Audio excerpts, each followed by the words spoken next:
En juillet 1994, un groupe d'officiers militaires ambitieux orchestre un coup d'État discret en Gambie, motivé par les allégations de corruption et la mauvaise gestion du président Daouda Jawara. Au centre de ce mouvement émerge un jeune capitaine, Yaya Jammeh, dont la prise de contrôle de la petite nation ouest-africaine à l'âge de 29 ans marque le début d'une ère complexe et controversée. Les leaders militaires promettant un retour à un gouvernement civil après l'éradication de la corruption gouvernent temporairement par proclamation. Mais qui est réellement Yaya Jammeh? Cet individu charismatique qui transforme la Gambie selon ses propres desseins. La période initiale de son règne est marquée par la répression de la dissidence et l'interdiction totale de l'activité politique jusqu'en août 1996.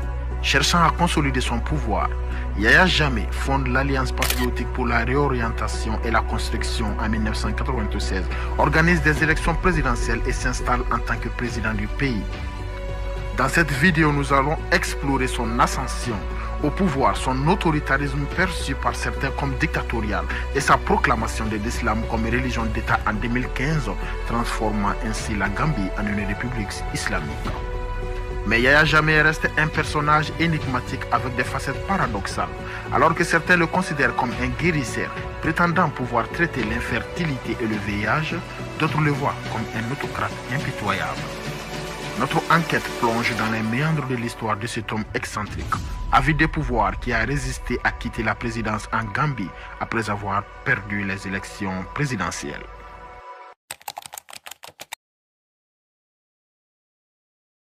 La Gambie est un pays anglophone d'Afrique de l'Ouest avec au moins 10 groupes ethniques différents. Le pays a obtenu son indépendance de la Grande-Bretagne en 1965. Après l'indépendance, Daouda Jawara a été nommé le Premier ministre. Il a ensuite été élu président de ce pays en 1970. Le pays a atteint un point d'ébullition en juin 1994 lorsqu'un groupe de jeunes officiers militaires gambiens a renversé le régime pour des raisons de salaire impayés de l'armée et la montée de la corruption. Le chef de ce groupe était Yaya Jammeh, alors commandant de la police militaire. Yaya Jammeh est né le 25 mai 1965 à Kanilé, dans un village de Gambie, 3 mois après que le pays ait obtenu son indépendance des Britanniques. Yaya Jammeh a rejoint l'armée nationale gambienne en 1984 et a été nommé sous-lieutenant en 1989. En août 1992, il est devenu commandant de la police militaire de la caserne de Yundun, une petite ville de Gambie au sud de la capitale Banjul. Il a ensuite reçu une formation militaire approfondie au Sénégal voisin et une formation de police militaire à l'Alabama aux États-Unis d'Amérique. L'accession au pouvoir a commencé en juillet 1994 lorsque Yaya Jammeh et un groupe de jeunes officiers de l'armée nationale ont pris le pouvoir lors d'un coup d'État militaire. Le président déchu, Daouda Jawara, s'est enfui dans un navire de guerre américain. Les militaires ont pris le pouvoir sans effusion de sang. Ce groupe de militaires s'est identifié comme le conseil de direction provisoire du pays avec Yaya Jammeh à sa tête. Peu après avoir pris le pouvoir, ce conseil a suspendu la constitution, fermé les frontières du pays et instauré un couvre-feu à l'échelle nationale. Le nouveau homme fort Yaya Jammeh a promis un retour rapide à un régime civil et un engagement à donner suite au projet visant à atténuer certains problèmes. En cette même année de prise de pouvoir, en 1994, Yaya Jammeh a fondé l'Alliance pour la réorientation et la construction patriotique, son parti politique. Au cours de la seconde moitié des années 1990, Yaya Jammeh et son groupe ont cherché à établir leur légitimité aux yeux de la communauté internationale. Des élections ont été organisées en 1996 et Yaya Jammeh s'est rapidement promu dans les rangs des forces armées. Il a ensuite pris sa retraite de l'armée afin de se présenter en tant que candidat civil. Une nouvelle constitution a été rédigée et mise en place en 1996. Après les élections de 1996, Yaya Jammeh a été élu président de justesse lors d'élections nationales que les observateurs ont déclarées ni libres ni équitables. Mais Yaya Jammeh a commencé à tenir certaines de ses premières promesses de transformer le pays. Il a inauguré la construction d'un nouvel hôpital, le premier depuis l'indépendance, et un nouveau aéroport international. Une nouvelle chaîne de télévision nationale a également vu le jour. Il a également mis en œuvre des actions d'amélioration des télécommunications, réparé de nombreuses routes de Gambie, de nombreuses écoles ont été construites en 26 mois. Le gouvernement de Yaya Jammeh a également cultivé des relations avec la Libye, le Cuba et l'Iran, des pays considérés comme des parias de la communauté internationale. La Libye aurait fourni une aide militaire au régime de Yaya Jammeh. Il y avait également des informations non confirmées selon lesquelles le régime était impliqué dans des activités illégales. Le 21 mars 2006, il y a eu une tentative de coup d'État contre Yahya Jammeh qui a été rapidement écrasée. Alors que Yahya Jammeh était en visite en Mauritanie, le chef d'état-major a tenté de prendre le pouvoir. Lorsque le coup d'État a échoué, ce dernier s'est enfui au Sénégal avec d'autres conspirateurs, dont la plupart ont été arrêtés et jugés pour trahison. Après cette tentative de coup d'État de 2006, Yahya Jammeh est devenu encore plus résolu dans ses stratégies d'oppression contre la population gambienne. Des gens ont été emprisonnés sans procès. Il y a eu des allégations d'exécution extrajudiciaire et des journalistes ont disparu sans laisser de traces.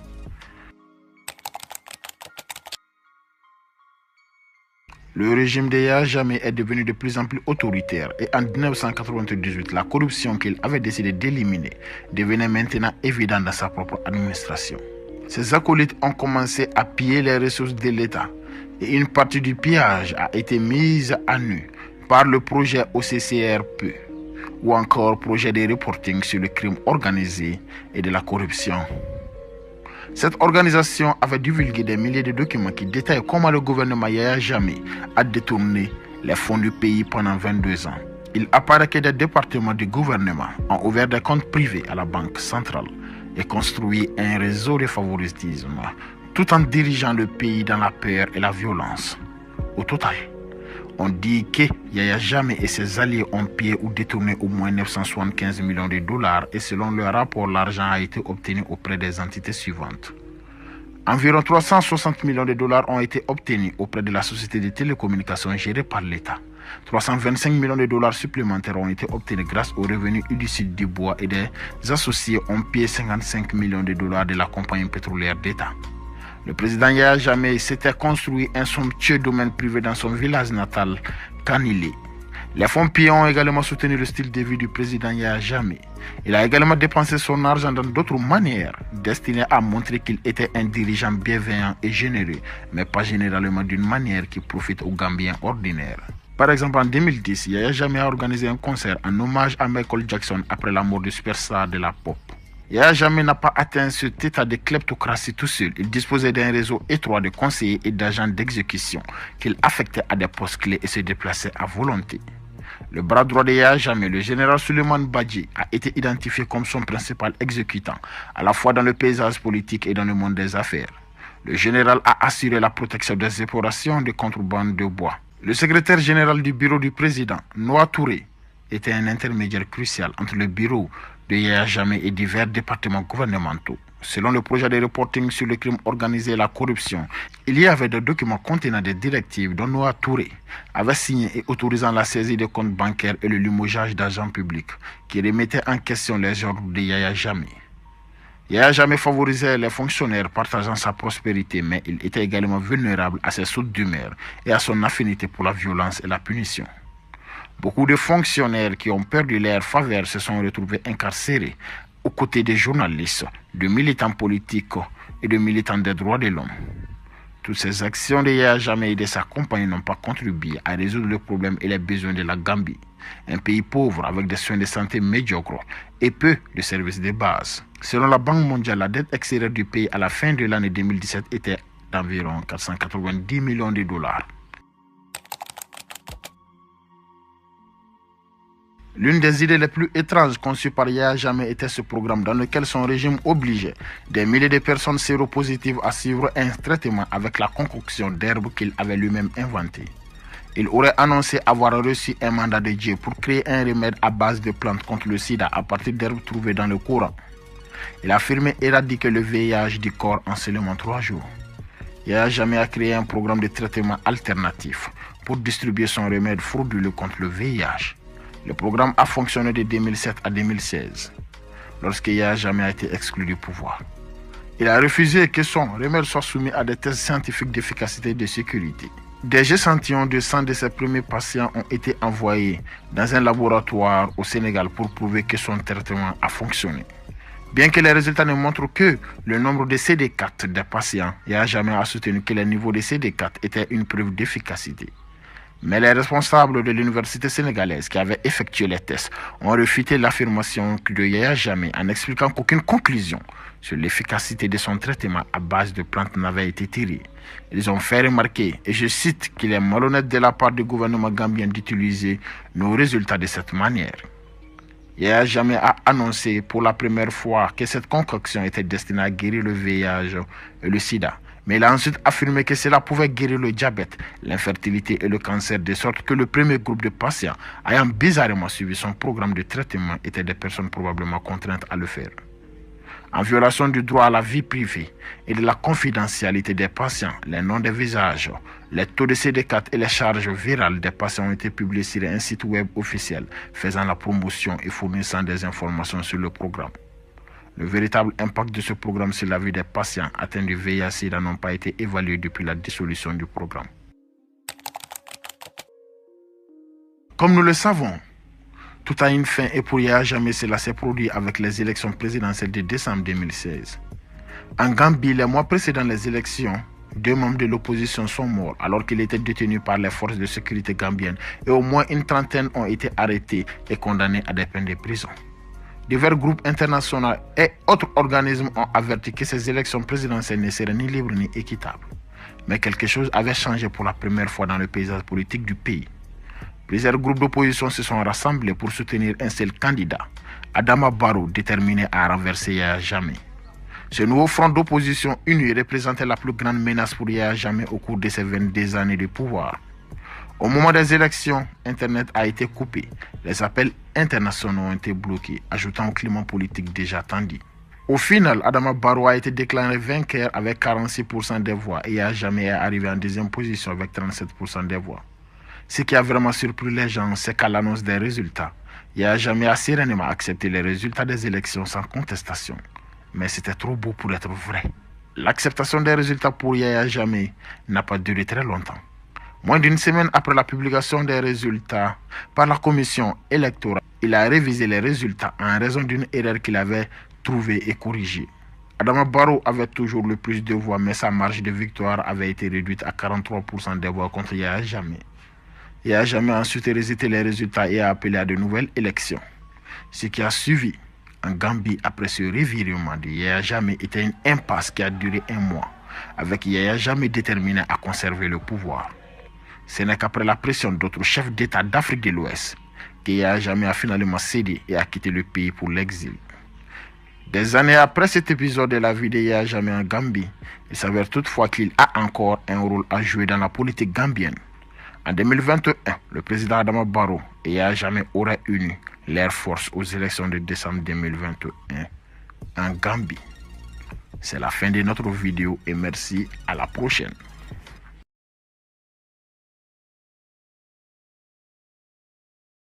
L'histoire regorge de nombreux dirigeants nationaux décrits comme des tyrans et des despotes totalitaires et le continent africain a eu plus que sa part. Cependant, quelques-uns de ces dirigeants ont mérité la description de psychopathes pour des actions qui vont au-delà de la loi d'airain qu'ils ont imposée à leur peuple pour maintenir le pouvoir.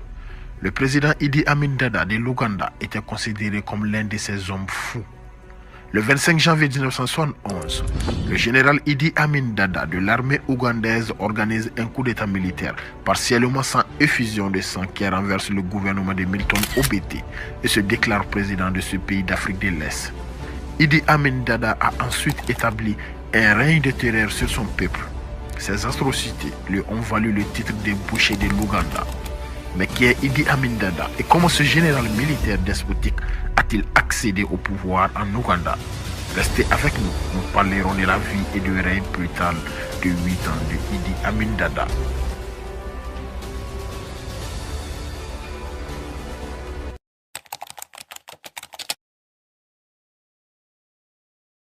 Idi Amin est né dans la région du nord-ouest de l'Ouganda, près des frontières du Soudan et le Congo. Il y a une incertitude quant à la date de sa naissance. Idi Amin n'a de son vivant jamais publié ni autorisé de biographie officielle. La plupart des sources indiquent qu'il serait né en 1923, 1924 ou 1925 dans la province du Nil occidental au nord-ouest du pays à Koboko, à proximité de la frontière avec la République démocratique du Congo. Son père Andrea Nyabire, de l'ethnie Kakwa, dont une lignée aurait vécu à Aru du côté de la République démocratique du Congo et de religion catholique romaine, s'est converti à l'islam en 1910 et il aurait changé son nom en Amin Dada. Certains indiquent que Dada n'était pas le nom de son père, mais un surnom qu'Amin acquis plus tard à l'armée. Sa mère, Assa Haïti, était la fille d'un chef tribal de Laïko Uruna, village situé en République démocratique du Congo. Elle était spécialiste des plantes médicinales et des pratiques chamaniques. Enfant, Idi Amin va subir une expérience traumatisante. Il est abandonné par son père qui se sépare de sa mère. En 1941, le petit enfant déménage avec sa mère à Bombo, dans la famille maternelle. Là-bas, Idi Amin est initié aux sciences islamiques et recevant plus tard des honneurs pour sa récitation du Coran, se démarquant aussi dans la mémorisation du livre sacré de l'islam. Son éducation islamique lui inculquera notamment une pratique de la langue arabe qu'il maîtrisera finalement mieux que l'anglais ou le swahili, les deux langues jugées officielles en Ouganda. Peu de temps après, il part s'installer avec sa mère à Jinja, une ville située au nord du lac Victoria et où est cantonné un régiment de l'armée coloniale britannique d'Afrique. Idi Amin Dada fait différents petits travaux avant de se faire recruter dans ce régiment comme aide-cuisinier en 1946. Remarqué par un Britannique, son physique et sa carrure impressionnent. Il est aussitôt recruté dans l'armée africaine coloniale britannique, connue sous le nom de King's African Rifles. Il suit alors un entraînement militaire, puis est envoyé comme soldat en 1947 au Kenya, où il sert dans la 21e brigade d'infanterie. En 1949, il est envoyé en Somalie pour combattre les rebelles Shifta avant de combattre aux côtés des Britanniques lors de la répression de la révolte des Momo au Kenya en 1952. Amin Dada devient caporal, puis sergent en 1953 pour son rôle dans les patrouilles mobiles dans les forêts occupées par les Momo. Pendant cette période, il a 2 enfants, une fille et un garçon avec des femmes Kikuyu. Bien qu'il est considéré comme un soldat compétent, Idi Amin a développé une réputation de cruauté.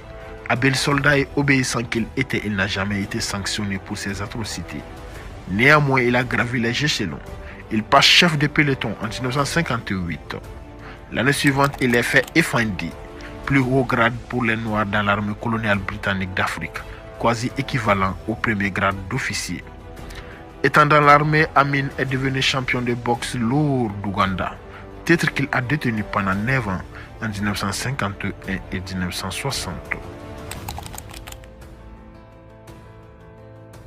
Après plus de 70 ans sous domination britannique, l'Ouganda a obtenu son indépendance le 9 octobre 1962 et Milton Obote, qui était le chef du congrès du peuple ougandais, est devenu le ministre en chef du pays, puis premier ministre.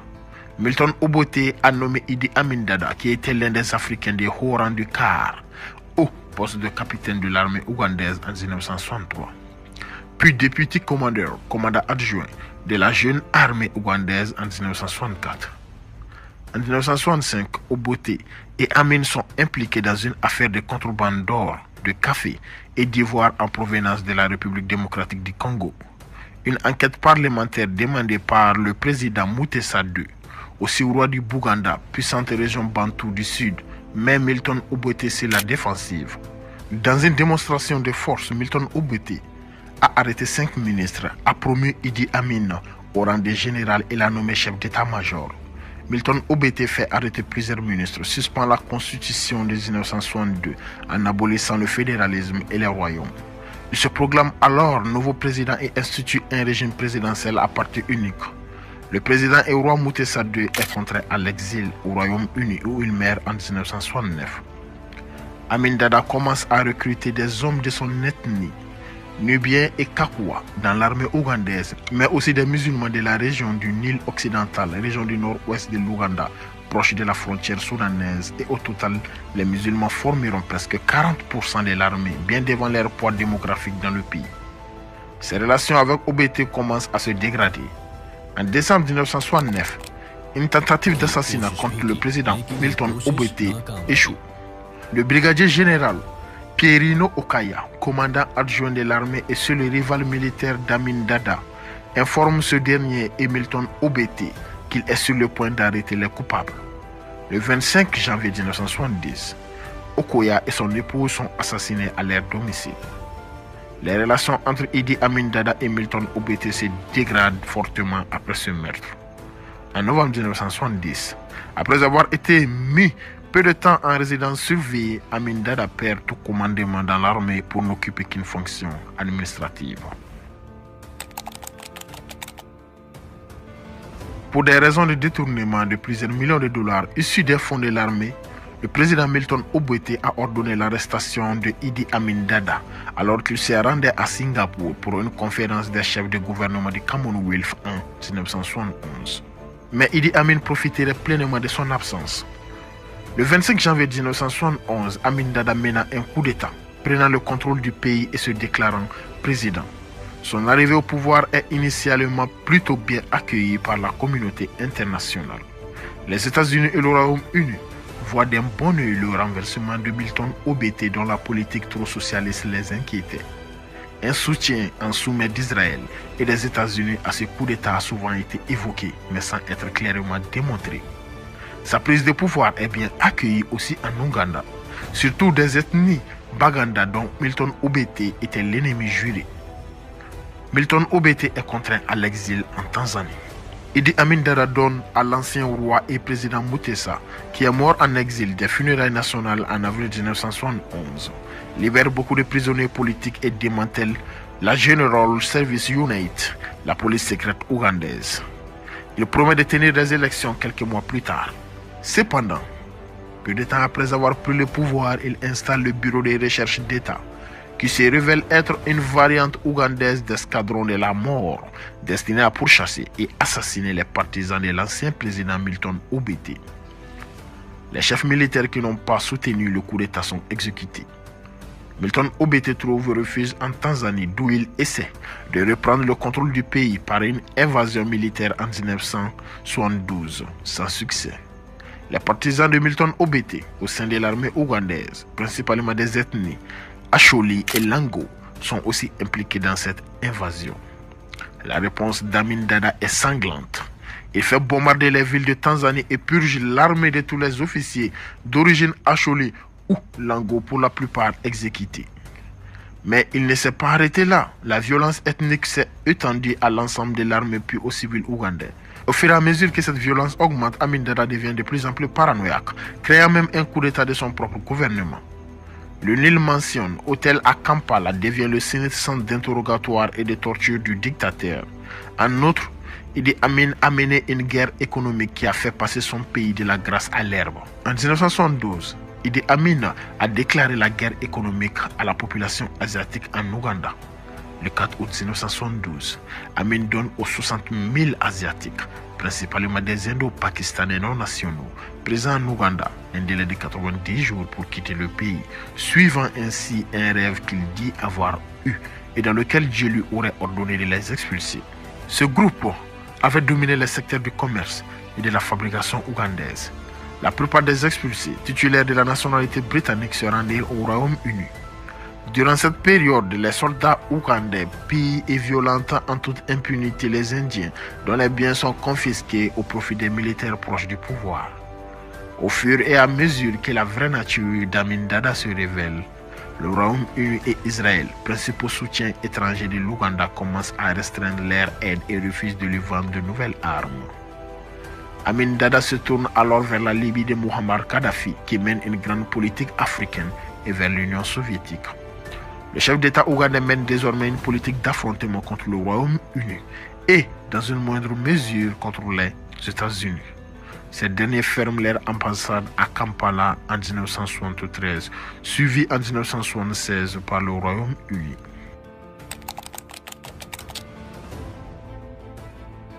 Le 27 juin 1976, le vol 139, un Airbus d'Air France reliant Tel Aviv à Paris, est détourné par des terroristes après une escale à Athènes vers la Libye. L'avion se pose ensuite à l'aéroport international ougandais d'Entebbe, situé à 32 km au sud de Kampala. Le gouvernement français presse Amin Dada, proche des pays occidentaux, d'accepter de recevoir l'avion détourné pour éviter que les pirates de l'air ne cherchent refuge auprès d'un pays plus distant sur le plan diplomatique. Les preneurs d'otages demandent la libération de 53 prisonniers palestiniens de la fraction Armée Rouge en échange des 256 passagers et membres d'équipage. Amin Dada se donne l'image d'un médiateur. Mais le 3 juillet 1976 à minuit, des commandos israéliens attaquent l'aéroport et libèrent tous les otages sauf 4.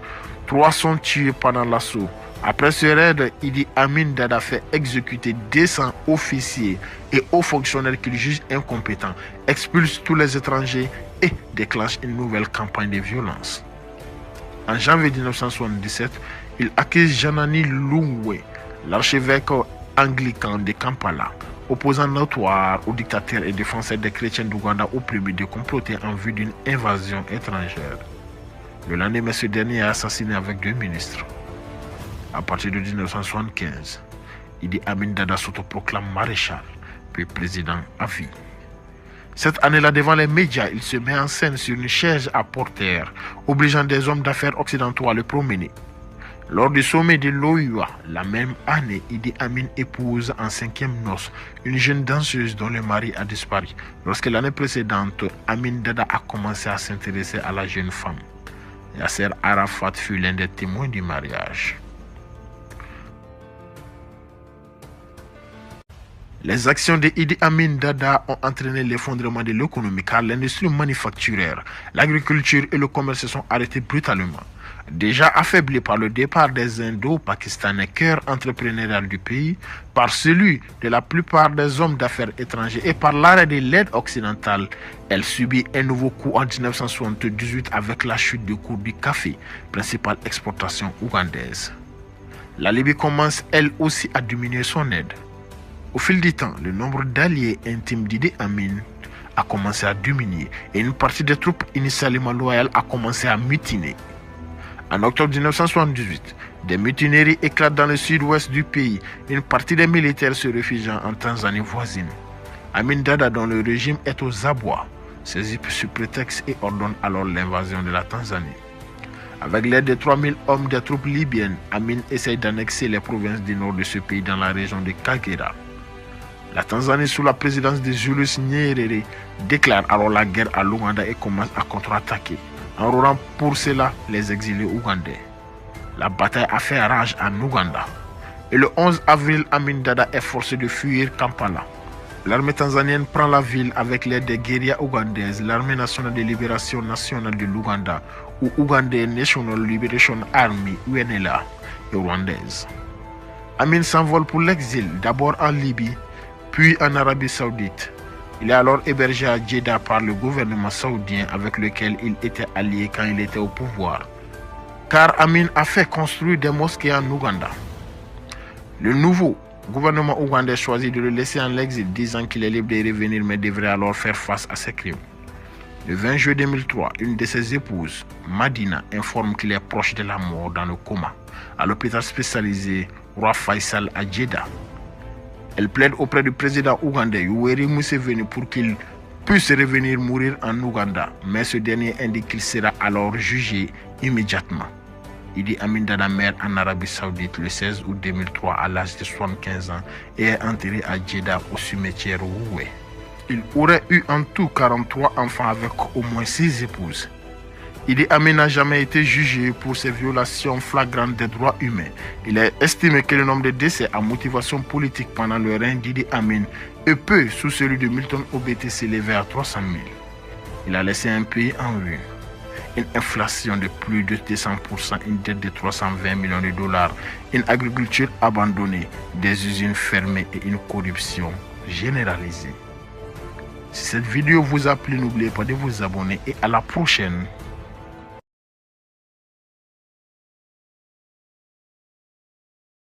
On le condamne à se saisir des réalités du bas peuple. Moi, je suis un homme du bas peuple. Je suis un homme du bas peuple. Le bas peuple. Vous savez, le bas peuple, qu'est-ce que ça signifie? Je ne suis pas un homme riche. Je n'ai pas une famille riche. Je suis né dans une case. Dans une case, moi. Je suis né dans une case. Faire rupture au point de vue coopération militaire, c'est la France qui est perdante. C'est pas la Guinée. La France n'a pas le droit quels que soient les problèmes, la France doit être le premier pays dans le monde. Parce que la France nous connaît mieux par rapport aux autres puissances. Puisque c'est la langue de Molière que je parle avec vous. Est-ce que c'est ma langue que je parle? C'est la langue de Molière. Donc, la France, quoi que les choses se passent, elle est indissociable. Nos relations sont indissociables. Nous sommes tenus obligés de vivre ensemble. Il ne serait-ce que la mondialisation et les relations historiques. Dans les annales de l'histoire politique de la Guinée, le nom de Moussa Dadis Camara résonne comme une période tumultueuse marquée par l'espoir, la controverse et la tragédie. Moussa Dadis Camara a émergé sur la scène nationale comme un officier de l'armée, avec un rêve de changement et de réformes pour son pays. En décembre 2008, suite à un coup d'État qui renversa le président Lassana Conté, Moussa Dadis Camara prit les rênes du pouvoir, proclamant un engagement ferme envers la démocratie et la lutte contre la corruption endémique qui rongeait le tissu socio-économique de la Guinée. Sa montée au pouvoir a suscité un espoir généralisé parmi les Guinéens désireux de voir émerger une nouvelle ère dans leur pays. Pourtant, cette lueur d'espoir a rapidement été assombrie par les actions controversées de Camara et de son régime. Sous sa direction, la Guinée a été témoin d'une répression brutale de l'opposition politique et de manifestations pacifiques ainsi que de violations flagrantes des droits de l'homme. L'incident le plus notoire reste le massacre du 28 septembre 2009 au stade de Conakry, où des forces de sécurité ont ouvert le feu sur des manifestants faisant des centaines de morts et de blessés. La communauté internationale a rapidement condamné ces actes et la pression internationale a finalement contraint Moussa Dadis Camara à quitter le pouvoir en janvier 2010 après avoir été victime d'une tentative d'assassinat par un de ses proches.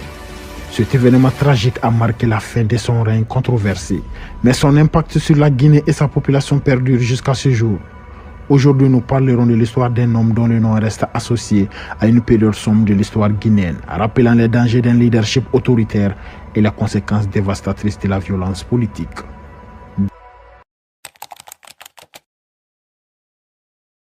Moussa Dadis Camara, né le 29 décembre 1964 à Koulé, dans la préfecture des Erekore en Guinée forestière, incarne le parcours d'un homme qui, par son engagement et ses aspirations, a laissé une empreinte indélébile sur l'histoire politique de la Guinée.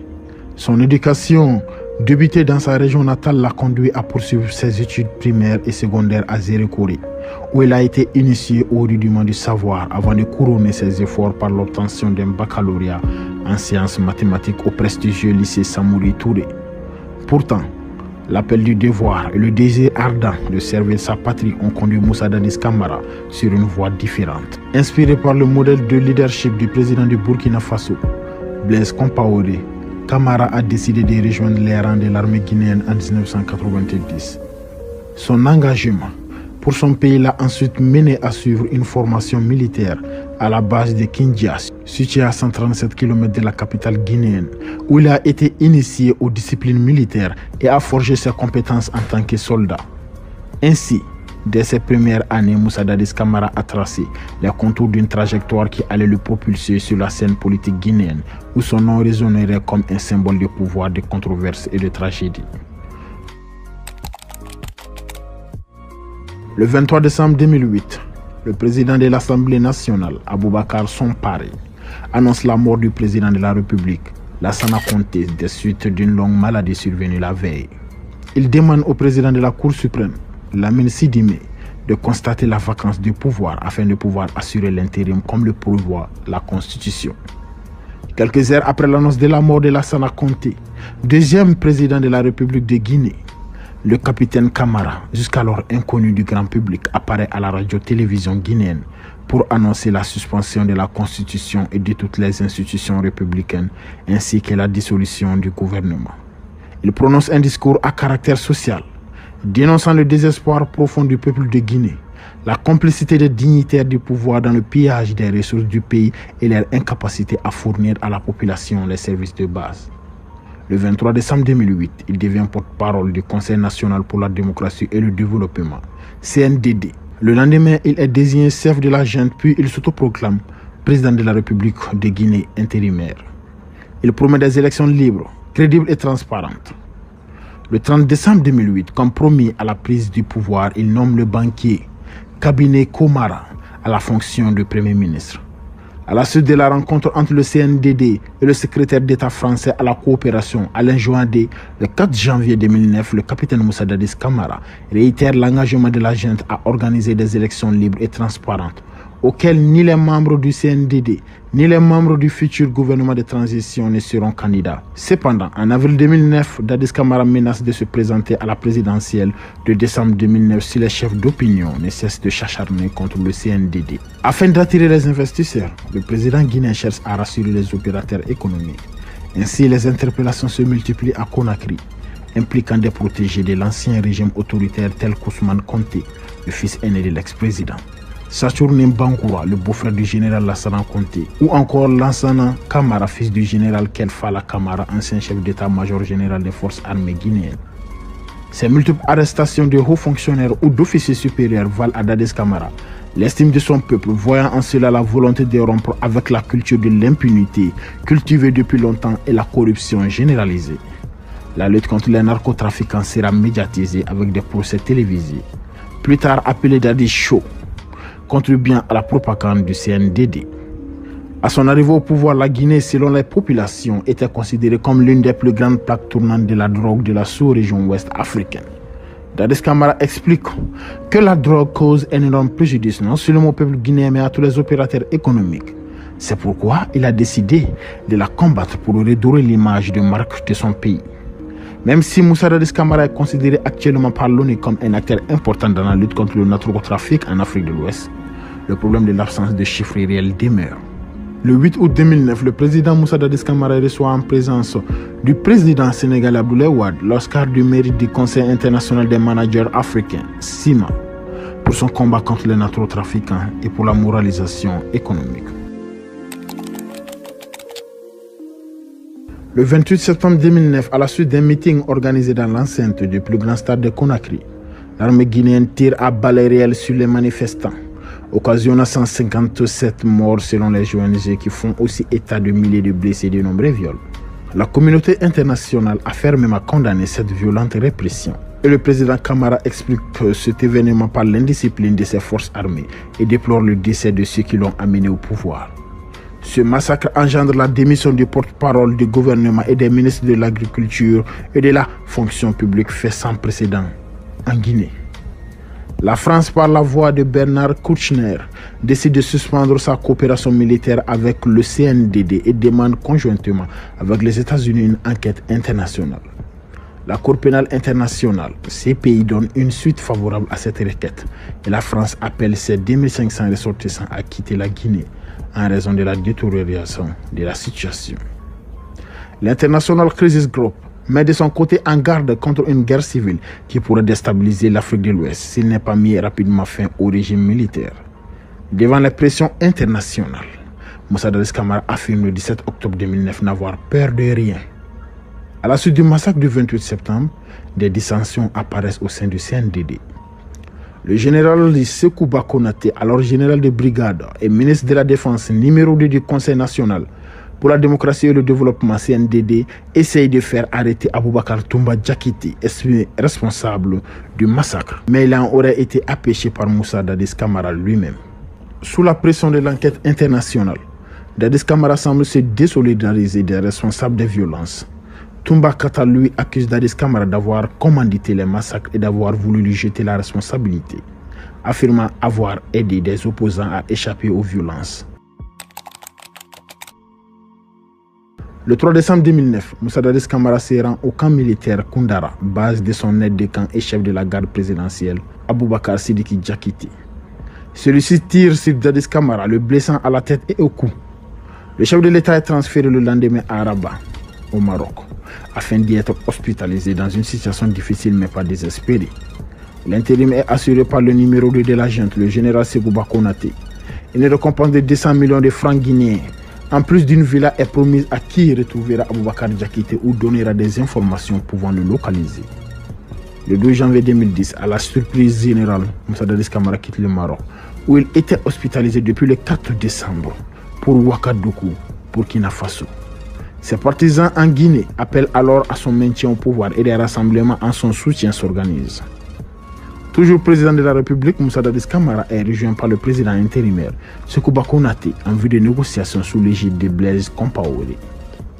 Un accord est trouvé le 15 janvier et Camara renonce au pouvoir officiellement pour des raisons de santé. Au Burkina Faso, Moussa Dadis Camara s'est converti au christianisme en 2010 et change son nom à Moïse Dadis Camara. Il réside sous la protection du président Blaise Compaoré, à condition de ne pas faire de politique, tandis que sa sécurité est supervisée par Gilbert Diendéré, aide de camp de son hôte. Moussa Dadis Camara annonce son intention de se présenter à l'élection présidentielle guinéenne du 11 octobre 2015. Du coup, la justice guinéenne s'active pour juger son rôle dans le massacre du 28 septembre 2009 et discréditer sa candidature à la présidentielle. Elle inculpe le 8 juillet 2015 des chefs d'accusation suivants: complicité d'assassinat, séquestration, viol, coups et blessures. Le 14 août 2015, Dadis Camara achète un billet pour rentrer en Guinée, mais il renonce après avoir été averti que les États guinéens et ivoiriens s'y opposeraient. Le 26 août, il prend finalement l'avion pour Conakry, mais le vol est dérouté à Accra. Alpha Condé aurait appelé en urgence le président ivoirien Alassane Ouattara pour lui demander de bloquer l'arrivée de Dadis Camara. Le Front patriotique pour la démocratie et le développement, FPDD, parti politique de Dadis Camara, accuse le gouvernement guinéen d'empêcher son retour au pays pour se présenter devant la justice et prouver son innocence. Depuis septembre 2015, la Cour constitutionnelle ne retient pas la candidature de Dadis Camara à la présidentielle et il se retire de son parti. Le 22 décembre 2021, Moussa Dadis Camara rentre en Guinée par l'aéroport international Ahmed Sékou Touré, Bible et Coran à la main. En référence à sa mise en examen pour le massacre de 2009, il indique se mettre à la disposition de la justice car personne n'est au-dessus de la loi. À la veille du procès des massacres du 28 septembre, Moussa Dadis Camara est placé sous mandat de dépôt et déféré à la maison centrale de Conakry. Moussa Dadis Camara se présente face au tribunal pour se défendre et évoque d'emblée un complot contre lui, niant sa responsabilité dans les massacres du stade de Conakry datant du 28 septembre 2009. Il en profite aussi pour charger encore Toumba Diakité qu'il estime être à l'origine des massacres. Le 4 novembre 2023, à l'aube, il s'évade de la plus grande prison de Conakry grâce à un commando armé qui libère également 3 autres anciens responsables du gouvernement. L'attaque cause 9 morts dans le processus, 4 membres des forces de sécurité, 3 assaillants de civils. Dadis Camara et des autres détenus sont recapturés le jour même. Jusqu'à présent, il demeure en prison en attendant son procès final.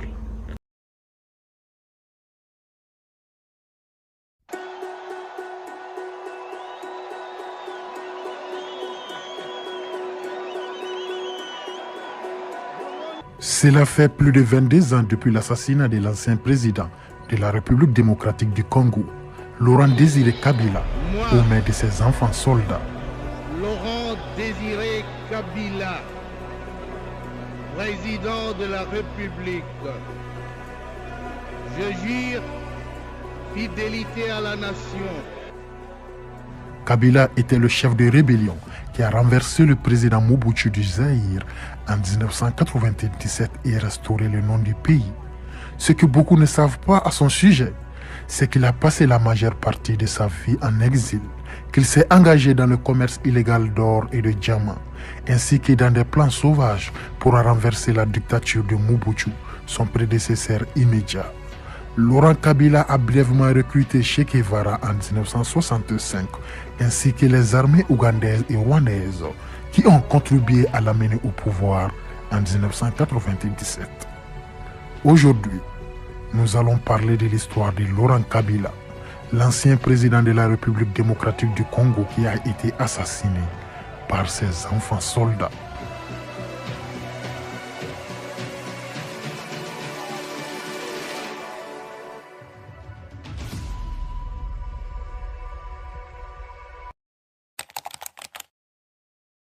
Laurent Désiré Kabila est né dans la province de Katanga, une partie de ce qui était alors le Congo belge. C'était en 1939.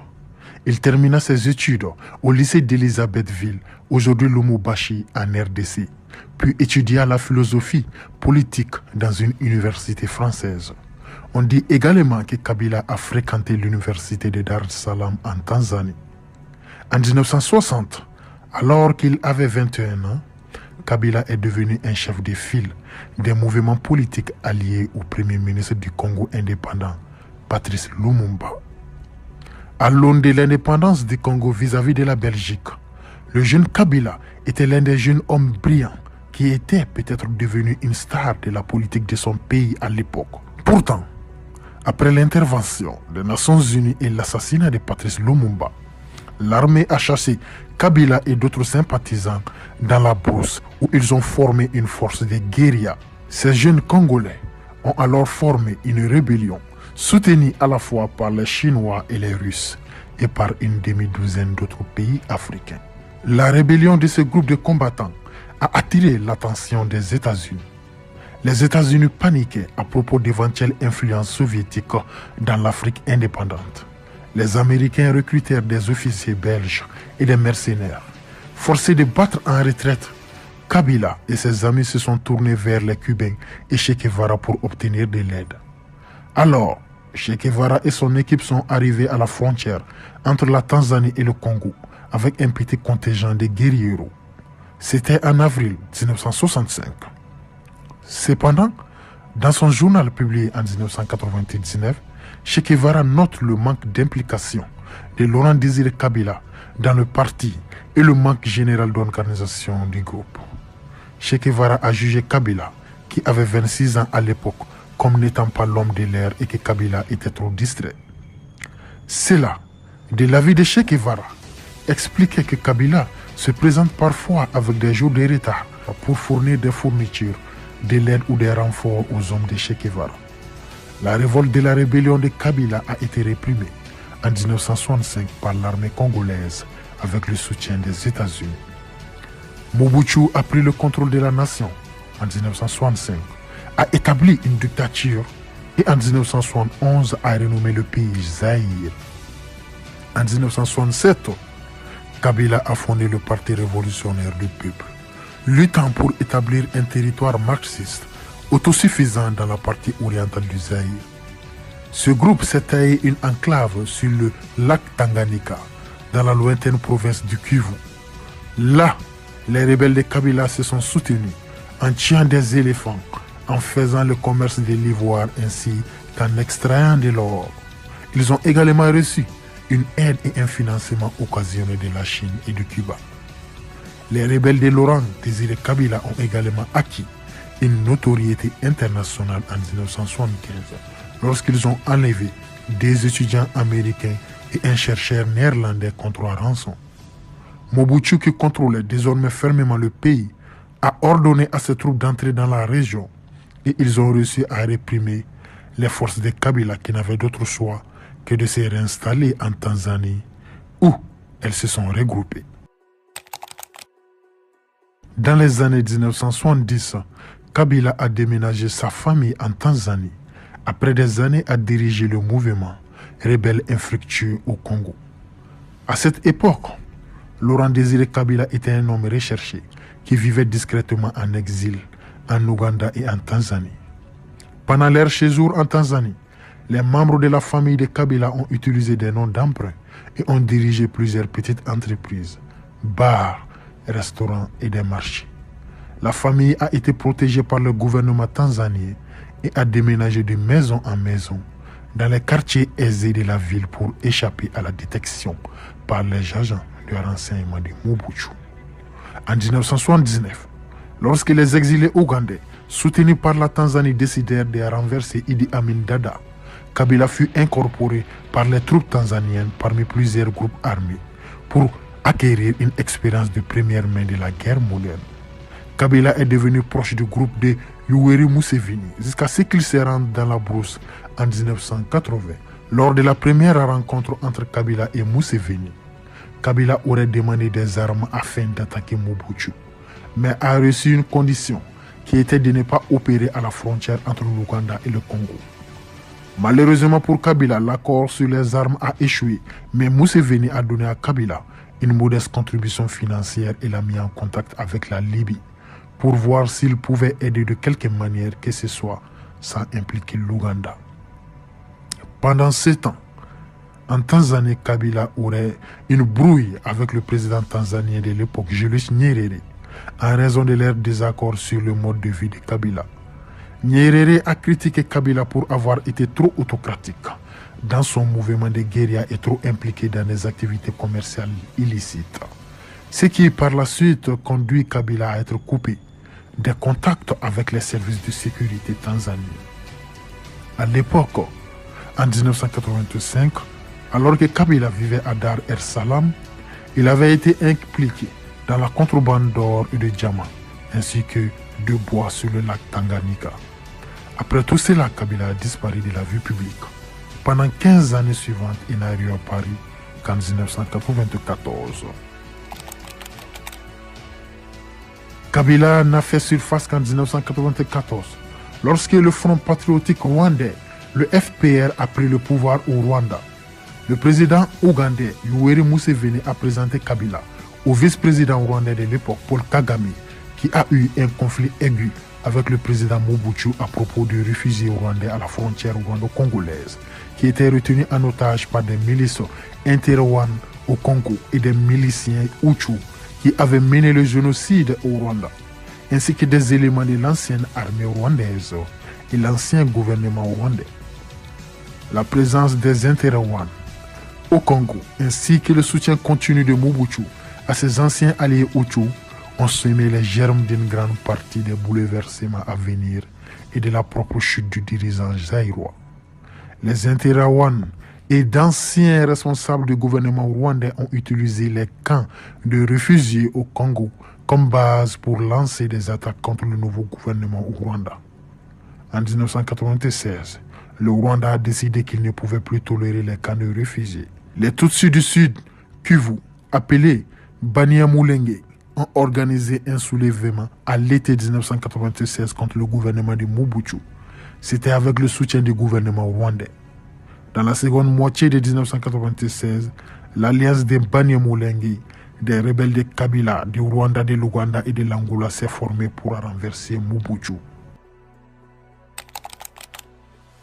Voici donc les raisons pour lesquelles les différents pays et les différents groupes ont soutenu Kabila. L'Ouganda l'a apparemment soutenu comme moyen d'éliminer les groupes d'opposition ougandais à la frontière congo-zaïroise et peut-être aussi pour punir Mobutu. Et dans le cas du Rwanda, comme je l'ai dit plus tôt, il souhaitait éliminer les forces réfugiées Hutu au Congo-Zaïre et peut-être pour punir Mobutu. Le gouvernement angolais était motivé par le souhait de punir Mobutu ainsi que de porter un coup à ses opposants qui étaient les groupes séparatistes ainsi que l'unité de Jonas Savimbi. La coalition a choisi Kabila comme porte-parole, probablement en partie parce qu'il était le plus âgé parmi les fondateurs de l'Alliance des forces démocratiques pour la libération du Congo, AFDL. Initialement, la direction de l'AFDL était censée être collégiale, Kabila n'étant que le porte-parole. Mais lorsqu'il a commencé à se faire appeler président de l'Alliance, d'autres dirigeants se seraient opposés, en particulier le général André Kisase Ngwadou. Malheureusement pour Kisase Ngwadou, Kabila s'est senti menacé pour lui et a ainsi consolidé sa base de pouvoir en organisant l'assassinat de Kisase Ngwadou. On dit que cet assassinat a déplu au Kadogo, les enfants soldats du Congo. Et c'est peut-être la raison pour laquelle ils ont assassiné Kabila en 2001. Pendant ce temps, avec la fin de la guerre froide dans les années 1990, Mobutu avait perdu une grande partie de son soutien financier occidental. Marginalisé par le nouveau système multipartite au Zaïre, ainsi que par des problèmes de santé, Mobutu a finalement cédé le contrôle du gouvernement en mai 1997 à Laurent Kabila et ses forces. Mobutu mourut en exil peu de temps après. Lorsque les forces de l'AFDL ont pris le contrôle de Kinshasa, le 17 mai 1997, elles ont d'abord été accueillies avec un accueil enthousiaste. Kabila a ensuite prêté serment en tant que président de la nouvelle République démocratique du Congo le 31 mai 1997 et a officiellement commencé son mandat de président. Se sentant menacé au cours de sa présidence, Kabila a suspendu la constitution et changé le nom du pays en République démocratique du Congo. Certains le voyaient comme une nouvelle race de leadership, tandis que d'autres le voyaient comme une continuation de l'autoritarisme et la corruption qu'il était censé remplacer. Kabila n'a pas permis aux gens de former les partis politiques qu'ils voulaient former. Et les élections qu'il avait promises pour avril 1999 sont devenues un rêve lointain. Kabila a conservé le pouvoir de jeter en prison ceux qui osaient exiger qu'il tienne ses promesses. Il a utilisé ce pouvoir très souvent. Il a également placé son principal adversaire, Étienne Tshisekedi, en résidence surveillée. Cependant, en 1998, Kabila a autorisé une assemblée législative. Pendant cette période de libéralisation politique, ses opposants ont continué d'être arrêtés. Il n'est donc pas surprenant qu'en août 1998, certains des groupes de l'Est du Congo qui ont aidé à placer Kabila au pouvoir ont commencé à s'opposer à lui et ont commencé une rébellion contre son gouvernement, l'accusant de nombreuses violations des droits de l'homme, y compris à grande échelle. De plus, ses anciens alliés nationaux, l'Ouganda et le Rwanda, ont commencé à soutenir ces rebelles. Cependant, Kabila a trouvé de nouveaux alliés en Angola, au Zimbabwe et en Namibie, qui ont tous envoyé des troupes au Congo afin de soutenir la répression de Kabila. Tout cela a été la genèse de la Seconde Guerre du Congo, qui a dévasté le pays et dont les effets se font encore sentir dans toute la RDC. Pour Laurent Désiré Kabila, ses capacités de survie lui ont bien servi en exil, mais l'ont abandonné une fois qu'il a aménagé au palais présidentiel. Ce sont plutôt les Kadogo de Kabila qui ont appuyé sur la gâchette qui a conduit à la mort de leur patron. On dit que les Kadogo croyaient que Kabila les avait trahis. Kabila croyait que les Kadogo, qui l'avaient servi loyalement depuis sa rébellion en 1997 contre Mobutu, étaient totalement loyaux. Il avait une croyance aveugle en ses enfants soldats. Cependant, il a surestimé leur loyauté. Certains des Kadogo qui avaient défilé pour soutenir Kabila en 1997 ne lui avaient jamais pardonné d'avoir tué leur ancien chef, Kisasi Ngwadou. Ainsi, le complot visant à tuer Kabila a commencé début janvier 2001, lorsqu'un groupe dissident de Kadogo s'est rendu à Brazzaville, en République du Congo, et rédigé un document énonçant l'opération Bongo Zéro. Bongo est un mot swahili pour buffle, une référence à la stature physique de Kabila. On dit que le plan était que les conspirateurs s'infiltrent dans des positions stratégiques à Kinshasa, la capitale de la RDC, y compris le palais présidentiel, la station de radio et de télévision nationale et le siège de la compagnie d'électricité du pays. L'ensemble du complot impliquait quelques gardes du corps de Kabila au palais présidentiel, dont beaucoup ont été arrêtés après le meurtre. La veille de l'assassinat de Kabila, il avait été témoin de l'exécution de 45 Kadogos, tous soupçonnés de comploter contre lui. Voici donc une version des événements qui se sont déroulés en cette nuit fatidique du 16 janvier 2001. On raconte que le jeune assassin de Kabila est entré dans le bureau du président, alors que Kabila discutait avec un conseiller à propos d'un sommet imminent avec la France, qu'il espérait être son salut politique. L'assassin s'est penché sur Kabila, supposant que l'adolescent voulait lui parler, et a alors sorti un revolver et a tiré 4 fois sur le président, puis s'est échappé avec d'autres conspirateurs, pendant que le palais présidentiel résonnait de coups de feu. 2 jours plus tard, les responsables congolais ont annoncé la mort de Kabila. Son fils Joseph Kabila, alors âgé de 28 ans, est devenu le prochain président du pays. Après les événements de cette nuit fatidique, le 16 janvier 2001, un ancien collaborateur de feu le président congolais, Laurent Désiré Kabila, le colonel Idi Kampa, a été condamné à mort pour avoir tué le président. Un autre haut responsable et son garde-corps ont été impliqués dans le meurtre. Le colonel Idi Kampa était le bras droit de Laurent Désiré Kabila et le chef d'état-major de l'armée. Idi Kampa et Georges Leta ont été reconnus coupables d'avoir été le cerveau de l'assassinat, ainsi que plusieurs autres membres de l'équipe du défunt président. 20 ans plus tard, en janvier 2021, les hommes reconnus coupables de l'assassinat de Laurent Kabila ont été graciés par l'actuel président de la RDC, Félix Tshisekedi. Cependant, la question de savoir qui était exactement derrière le meurtre de Kabila reste dans les annales de l'enquête.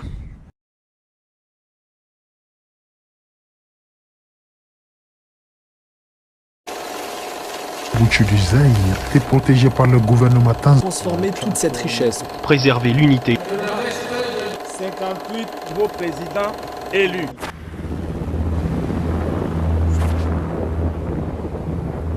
Le 16 janvier 2001, la République démocratique du Congo a sombré dans l'incertitude. Le président du pays, Laurent Désiré Kabila, était assis dans son bureau lorsque l'un de ses gardes du corps est entré, a pointé son pistolet sur lui et a tiré à plusieurs reprises. L'actualité internationale, et cette fois c'est certain, Laurent Désiré Kabila est mort. Il aurait succombé à ses blessures la nuit dernière à Harare au Zimbabwe où on tentait de le soigner. Il sera enterré mardi prochain à Kinshasa. Le journal télévisé a ensuite présenté son successeur comme étant son fils, Joseph Kabila, âgé de 29 ans, et qui ne s'était pas encore bâti un nom. Ce jeune homme était toutefois connu des diplomates étrangers et du public congolais. Il était par ailleurs au rang de l'Alliance des forces démocratiques pour la libération du Congo de son père, alors qu'elle a renversé le gouvernement de Mobutu. Il jouissait d'une légitimité parmi les militaires et de la confiance étroite de son père, d'où la raison pour laquelle ils l'ont choisi pour succéder à son père. Le jeune Kabila a hérité d'un pays qui traversait une guerre insoluble, vide d'institutions civiles et l'héritage des violations des droits de l'homme commises sous les règnes de son père, Laurent Désiré Kabila, ainsi que du dictateur Mobutu. Il aura à faire ainsi face à de nombreux défis pendant sa gestion du pays. Aujourd'hui, nous vous parlerons de l'histoire de l'ascension de Joseph Kabila, ainsi que ses 18 ans de règne en République démocratique du Congo.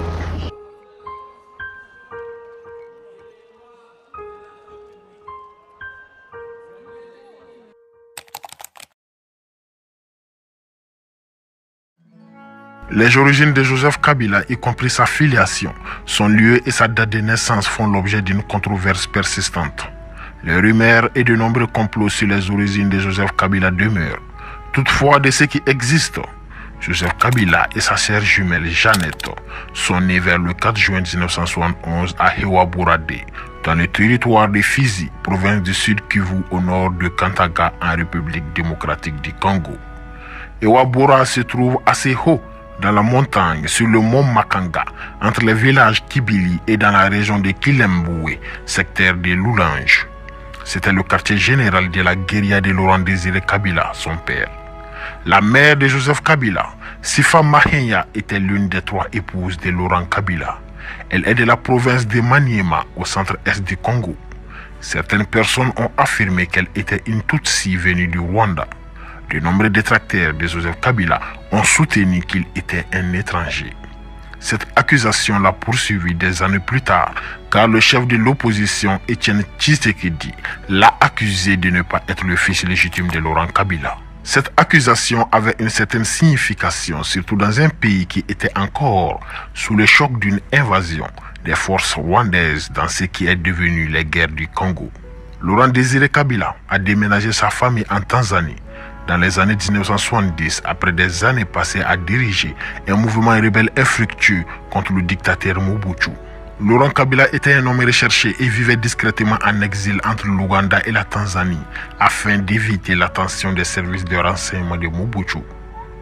Les gens qui connaissaient Joseph Kabila à cette époque le décrivaient comme un jeune homme intelligent, sportif et passionné et qui avait une admiration énorme pour les héros révolutionnaires comme Thomas Sankara, Che Guevara et Museveni. Joseph Kabila a fait ses études primaires et secondaires en Tanzanie dans des écoles basées sur le système scolaire britannique où il a appris à parler anglais dès son plus jeune âge. Il parlait également couramment le Swahili, mais pas le Lingala qui est la langue parlée dans la capitale du Congo, Kinshasa. Après avoir terminé le primaire et le secondaire, le jeune Joseph Kabila s'est formé dans l'armée rwandaise pendant 3 ans avant de poursuivre ses études. Joseph Kabila venait tout juste de commencer l'université en Ouganda en 1996 lorsque son père l'a appelé pour l'aider dans la guerre rebelle contre le président Mobutu.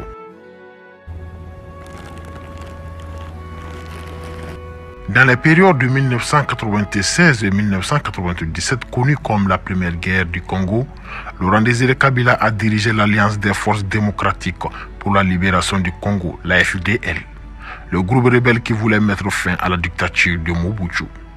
Durant cette guerre, Joseph Kabila a travaillé aux côtés d'une personnalité rwandaise de premier plan, James Kabarebe, qui était à l'époque stratège militaire et chef du mouvement rebelle AFDL de Laurent Désiré Kabila. James Karabere souhaitait que le jeune Joseph, alors âgé de 25 ans, participe aux opérations militaires menées par les forces de l'AFDL sur le sol congolais. Derrière l'AFDL de Laurent Désiré Kabila se trouvaient les troupes de la puissance de feu et le conseil diplomatique du Front patriotique rwandais, le mouvement de résistance nationale ougandais, mais aussi le Front populaire de libération de l'Érythrée, ainsi que le gouvernement burundais et tanzanien. Les membres de cette coalition des mouvements de libération avaient chacun leur propre motivation pour vouloir renverser Mobutu. Lorsque cette coalition a scellé le sort de Mobutu, Laurent Désiré Kabila a annoncé en mai 1997 de Lumumbashi qu'il assumait la présidence de la République. Suite à l'accession de Laurent Désiré Kabila à la présidence, le jeune Joseph Kabila a ensuite suivi une formation complémentaire à l'Université de la Défense nationale de Pékin en Chine. L'aide que Laurent Désiré Kabila avait reçue des deux soi-disant pays amis, le Rwanda de Paul Kagame et l'Ouganda de Museveni, n'était pas venue sans condition. Le peuple congolais ressentait un profond ressentiment face à la présence et l'influence rwandaise et ougandaise dans leur pays. Les Congolais ont incité Laurent Désiré Kabila à reconsidérer ses relations avec ses anciens amis. Dans un contexte de détérioration des relations avec le Rwanda, le président Kabila a démis James Kabarebe de son poste de chef d'état-major de l'armée et a ordonné aux soldats rwandais de quitter la RDC. Cela a déclenché la deuxième guerre du Congo. Dans les mois suivants, la RDC a été divisée en deux zones, l'une dirigée par Laurent Kabila avec le soutien des forces armées du Zimbabwe, de l'Angola, de la Namibie, du Tchad et du Soudan, et l'autre par la branche armée ougandaise et burundaise. En plus de ces forces, un groupe appelé le MLC, Mouvement de libération du Congo, dirigé par Jean-Pierre Bemba Gombo, et le RCD-KML, Rassemblement congolais pour la démocratie Kisangani, mouvement de libération, a occupé d'autres régions du pays. La deuxième guerre du Congo a précipité le retour de Joseph Kabila au Congo en août 1998 lorsqu'il a été nommé général-major et chef d'état-major de l'armée congolaise à l'âge de 27 ans. Sa promotion rapide a surpris beaucoup compte tenu du temps très court qu'il avait passé dans l'armée. Il a été l'un des principaux commandants militaires pendant la deuxième guerre du Congo. La vie de Joseph Kabila a radicalement changé au début de 2001. Le 16 janvier 2001, son père Laurent Désiré Kabila était assis dans son bureau au palais à Kinshasa lorsque l'un de ses gardes-corps lui a tiré dessus à plusieurs reprises. À la suite de cet incident, les conseillers de Laurent Kabila se sont empressés de faire en sorte que son cadavre soit transporté par avion au Zimbabwe sous le couvert de se faire soigner. Les frontières du Congo ont été fermées, les aéroports et un couvre-feu a été annoncé lorsqu'il est devenu évident que les blessures par balle de Laurent Kabila étaient mortelles. Ses proches alliés en consultation avec plusieurs membres du cabinet présidentiel se sont réunis afin de décider d'un successeur et ils ont choisi son fils. Joseph Kabila était la seule personne capable de travailler avec les factions gouvernementales et militaires. Avec cette nomination, des tensions ont éclaté entre les hauts responsables du gouvernement. Joseph Kabila n'avait que 29 ans et n'avait pratiquement aucune expérience. Donc, des commandants militaires devaient être convaincus de l'aptitude de Joseph Kabila à gouverner. Cela n'était pas difficile puisque Joseph Kabila était bien connu et généralement respecté au sein de l'armée. Un obstacle inattendu était la réticence initiale de Joseph Kabila à accepter l'offre que les conseillers de son père lui ont demandé de devenir président. On dit qu'il était au début très résistant à l'idée, probablement parce qu'il craignait pour sa vie. Il a finalement cédé et accepté la proposition. Et ainsi, le 27 janvier 2001, 11 jours après la mort de son père, Joseph Kabila est devenu président de la République démocratique du Congo et à l'époque le plus jeune chef d'État du monde. Les Congolais ne savaient pas à quoi s'attendre de leur nouveau président. Ils ne savaient pas s'il était assez fort pour maintenir l'unité ou s'il pouvait poursuivre la guerre ou la paix. À une certaine époque, de nombreuses personnes étaient mécontentes de la manière dont Joseph Kabila était arrivé au pouvoir. Elles s'opposaient donc au fait qu'il ait été choisi secrètement et automatiquement. D'autres désapprouvaient ce choix parce qu'ils n'étaient pas satisfaits du bilan de son père en tant que dirigeant. Ils pensaient également que Joseph Kabila était facilement influençable une marionnette des conseillers de son père. Quoi qu'il en soit, lorsque Joseph Kabila est devenu président, le pays était confronté à de nombreux défis. Près de la moitié du territoire national était occupé par les armées des pays voisins qui avaient leurs propres plans pour le Congo. Malgré cette situation compliquée, Joseph Kabila a fait preuve d'une forte volonté. Il a compris que rester au pouvoir ne pouvait pas être laissé au hasard. Immédiatement après avoir hérité de la présidence, il a pris des décisions surprenantes qui s'écartaient complètement de celles de son père. Entre autres, il a licencié les anciens conseillers de son père et alliés. Joseph Kabila a également entamé les relations bilatérales avec des alliés clés tels que les États-Unis, la France, la Grande-Bretagne et la Belgique, entre autres. Son voyage en France, aux États-Unis et en Belgique, à peine une semaine après son accession au pouvoir, a accru sa légitimité, tant au niveau national qu'à l'étranger. Joseph Kabila a évoqué la nécessité de restaurer la paix et de consolider la communion nationale, la relance de l'accord de paix de Lusaka, le retour à la vie démocratique et l'ouverture du système politique. Kabila a également eu des entretiens avec des groupes rebelles et le gouvernement des 5 pays, à savoir le Rwanda, l'Ouganda, le Zimbabwe, l'Angola et la Namibie, qui avaient des troupes au Congo. En décembre 2002, Joseph Kabila était signataire d'un accord avec les rebelles pour mettre fin à la guerre et former un gouvernement de transition à partage partiel. Cet accord, connu sous le nom d'accord global et inclusif, a été signé le 16 décembre 2002. Les partis ont convenu de combiner leurs efforts afin de parvenir à la réconciliation nationale. À cet effet, ils ont décidé de mettre en place un gouvernement d'unité nationale qui organiserait à terme des élections libres et démocratiques après une période de transition dont la durée était fixée par l'accord.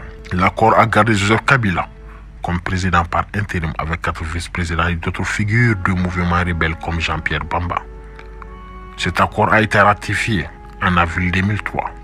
Les soldats de la paix des Nations Unies sont arrivés en République démocratique du Congo à fin mars 2003 pour surveiller le cessez-le-feu et le retrait des troupes. Par exemple, en 2004, il a été victime d'une tentative de coup d'État. Heureusement pour Joseph Kabila, ses forces loyalistes ont écrasé le coup d'État. Malgré cette tentative, il a poursuivi son dessein d'unifier le pays. En 2001, lorsque Joseph Kabila prenait le pouvoir, l'économie était dans un état désastreux, sans infrastructure de croissance, une inflation rapide et une monnaie en chute libre. Joseph Kabila a approché la Banque mondiale, le FMI et les donateurs occidentaux au Congo. Les premiers résultats de ces réformes ont au moins été impressionnants et la valeur du franc congolais s'est stabilisée. De nouveaux investissements ont afflué dans le secteur de la construction des infrastructures de télécommunications minières. Toutefois, les indicateurs de développement sont restés inférieurs à la moyenne africaine, avec une augmentation de l'espérance de vie et de la scolarisation et une baisse spectaculaire de la mortalité infantile. Les indicateurs économiques se sont toutefois améliorés sous les règne de Joseph Kabila, bien qu'ils soient restés en deçà du potentiel du pays. Cependant, le principal défi était de diversifier les économies congolaises, étant donné que la majeure partie de la croissance dépendait encore de l'exploitation minière. Malheureusement, la corruption augmentait et Joseph Kabila et sa famille ont été accusés d'être les principaux auteurs de la corruption dans le pays ainsi que d'abuser du pouvoir pour s'enrichir. Par exemple, une organisation connue sous le nom de Groupe de recherche sur le Congo a publié un rapport en collaboration avec Bloomberg News a exposé les réseaux complexes d'entreprises que le président et ses proches ont construits au pays. Le rapport a montré que les Kabila étaient impliqués dans tout, de l'agriculture à des mines, à l'aviation et à la construction. Ce rapport alléguait également que de nombreuses entreprises liées à Kabila recevaient un traitement spécial. Par exemple, il y avait des mines protégées par les gardes présidentiels. Il y avait une entreprise ayant des liens avec la famille Kabila qui aurait reçu $60 sur les $185 de frais pour chaque nouveau passeport congolais. Les journaux panaméens publiés en avril 2016 ont révélé que la chère jumelle de Kabila, Jeannette, sous différents noms, détenait une part indirecte du plus grand opérateur de téléphonie du pays. Une autre enquête intitulée Braquage du Congo, menée par des médias internationaux et des ONG, accusait Joseph Kabila et sa famille d'avoir siphonné au moins $138 millions américains dans les caisses de l'État. Ces détournements de fonds ont eu lieu de 2013 à 2018, selon les auteurs de cette enquête. L'acteur principal aurait été le frère de Kabila, Francis Selemani. Il semblerait que Selemani ait acheté de nombreuses maisons de luxe aux États-Unis et en Afrique du Sud, en partie grâce à des fonds détournés du gouvernement congolais. Dans le cadre du processus de paix qui a mis fin à la guerre en 2003, le Congo a introduit une nouvelle réforme dans le cadre du système politique. Les différents dirigeants rebelles ont rebaptisé leurs milices en partis politiques et ont échangé leurs uniformes contre des costumes. Une nouvelle constitution a été rédigée, de nouveaux puissants soutiens internationaux et nationaux, dont les diplomates américains à Kinshasa ont permis à Joseph Kabila de contrecarrer ses opposants en quête de la présidence, notamment pendant les élections de 2006. Le principal parti d'opposition, Etienne Tshisekedi, a continué à jouer son rôle d'opposant. La réélection de Joseph Kabila en janvier 2011, des suites d'un amendement constitutionnel, a éliminé le deuxième tour dans la course présidentielle, permettant à un candidat de gagner sans nécessairement avoir la majorité des voix. Le climat politique qui a précédé les élections était tendu et ponctué de violence en raison des tensions entre les partis. Plusieurs surveillances internationales et certains ont qualifié les élections de 2011 de mal organisées et ont dénoncé de nombreuses irrégularités. Les observateurs internationaux ont même rapporté que dans certaines circonscriptions, des taux de participation incroyablement élevés ont été constatés et que des centaines de milliers de bulletins de vote avaient disparu. Pour sa part, l'archevêque de Kinshasa a déclaré que les résultats de la commission électorale ne confirmaient ni la vérité ni la justice. En effet, la proclamation de Joseph Kabila comme vainqueur des élections présidentielles a soulevé les questions de sa légitimité et a plongé le Congo dans une grave crise constitutionnelle. Mais les résultats ont été confirmés par la Cour suprême et Joseph Kabila a été investi le 20 décembre 2011. Dans les années qui ont suivi, Joseph Kabila a été la cible de protestations alors qu'il y avait des soupçons dès 2011 qu'il ne démissionnerait pas à la fin de son mandat en 2016 et qu'il chercherait des moyens de prolonger son mandat. Ces soupçons se sont confirmés lorsque 3 ans avant le vote prévu, il a fait pression en faveur d'un amendement constitutionnel qui supprimerait la limite de 2 ans de mandat. Mais cette tentative a échoué et a déclenché des défections au sein de la coalition au pouvoir de Kabila. Ses alliés ont ensuite proposé un long recensement national qui repousserait la date, mais qui a également échoué. Kabila s'est donc tourné vers des moyens plus créatifs. Par exemple, le gouvernement a annoncé que les 11 provinces du Congo seraient divisées en 26, ce qui a eu pour effet d'affaiblir les politiciens rivaux et de détourner les ressources des élections.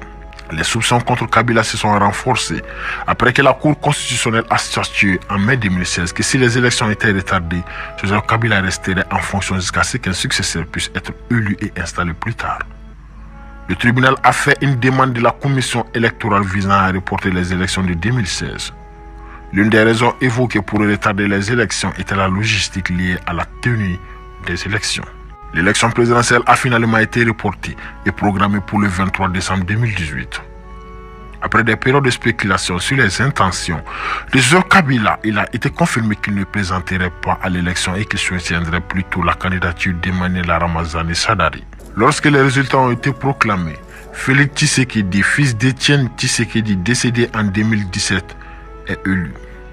Martin Fayulu, un autre candidat de l'opposition, et d'autres ont accusé Félix Tshisekedi et Joseph Kabila d'avoir conclu un accord pour assurer la victoire électorale du premier en échange de la protection des intérêts de Kabila. Martin Fayulu a contesté les résultats devant la Cour constitutionnelle, mais le tribunal a déclaré Tshisekedi vainqueur.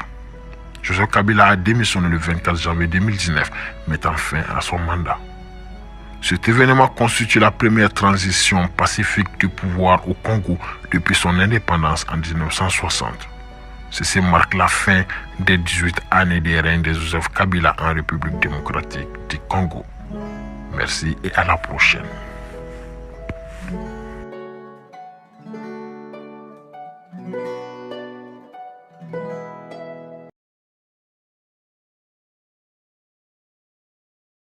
Ce sont des dirigeants français qui ont inspiré, préparé, déclenché, soutenu la sécession de la République du Sénégal. Je n'en veux pour preuve que quelques faits. La demande d'ajournement par la France à l'ONU de l'admission de la Fédération du Mali. Le refus systématique de la France, en application des accords franco-maliens, d'apporter son appui pour que soit assurée la sécurité intérieure de la Fédération du Mali. Au cœur des bouleversements politiques de l'Afrique postcoloniale, un homme a marqué son époque de ses idéaux et de ses actions. Son nom, Modibo Keïta. Dès ses débuts, il se dresse comme un fervent défenseur du panafricanisme, s'engageant dans un rapprochement audacieux avec l'Union soviétique. Dans un monde en pleine ébullition idéologique, il partage sa vision avec des figures telles que Gamal Abdel Nasser, Kwame Nkrumah, Ahmed Ben Bella et Nehru, chacun portant les espoirs de leur nation sur la scène mondiale. Cependant, l'utopie socialiste de Modibo Keïta se heurte rapidement à la réalité économique. Les politiques mises en place pour transformer le Mali en une société égalitaire et prospère échouent, plongeant le pays dans la pauvreté et ralentissant son développement.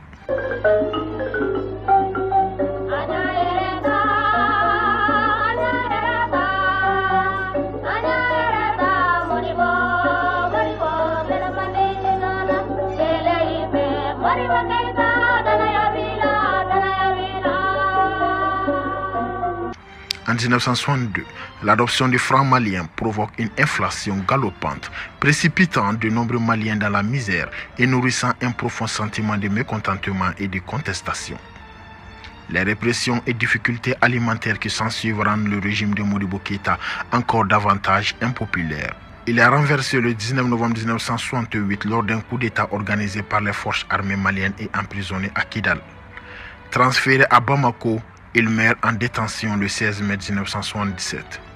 Dans ce documentaire, nous explorerons la vie de Modibo Keïta, un homme qui, malgré ses aspirations nobles, a été emporté par les tourments de l'histoire de l'Afrique moderne.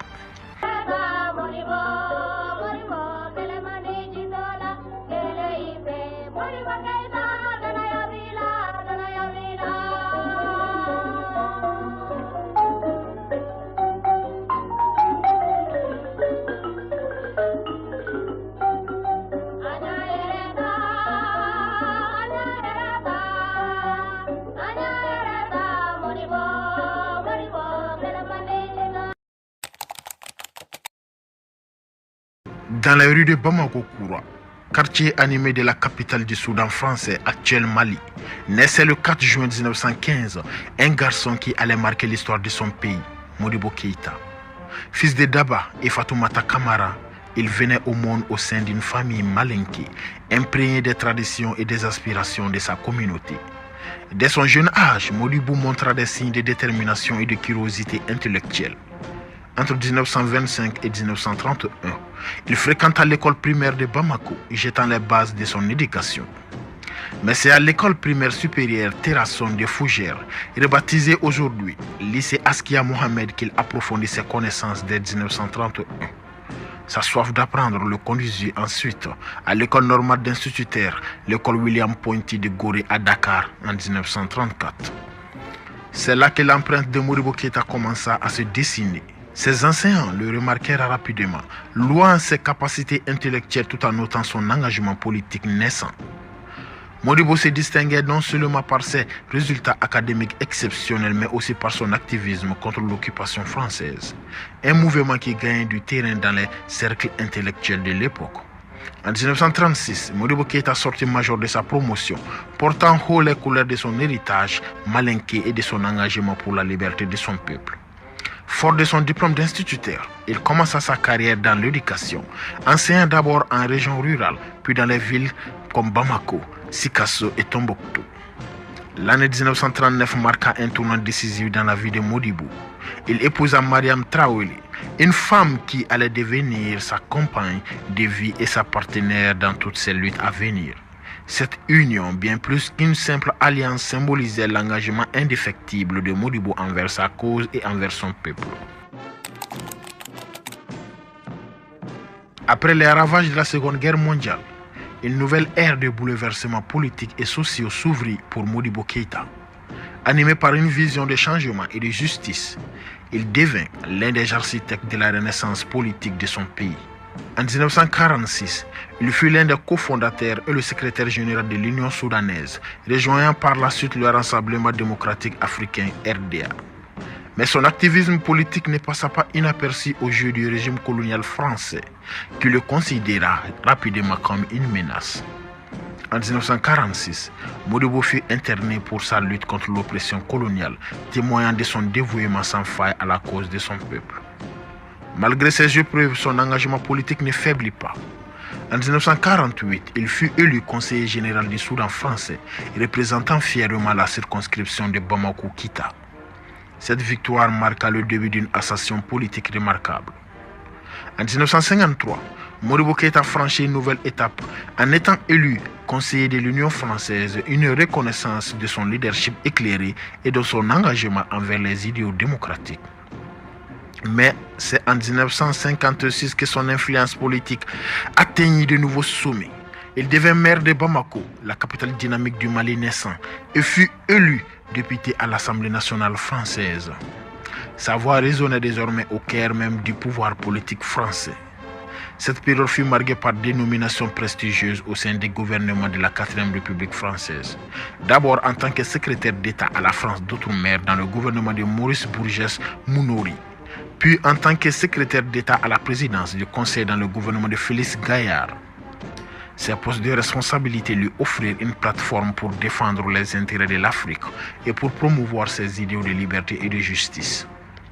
En 1957, son parti remporte une victoire écrasante aux élections et il est élu l'année suivante président de l'Assemblée constituante de la Fédération du Mali, qui regroupe le Soudan français, le Sénégal, la Haute-Volta et le Dahomey. Ces deux derniers pays quitteront rapidement la fédération.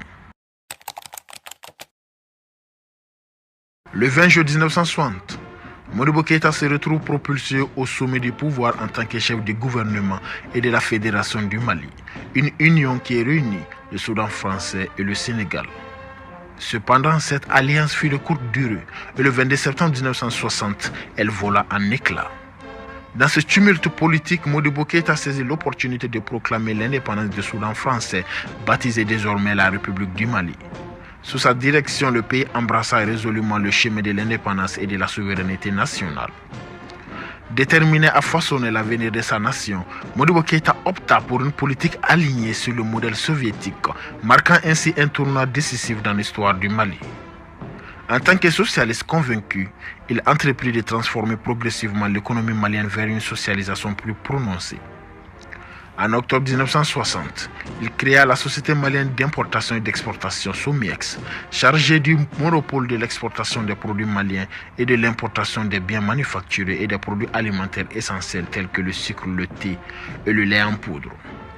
Cette initiative ambitieuse visait à consolider l'autonomie économique du Mali et à favoriser une distribution équitable des richesses nationales.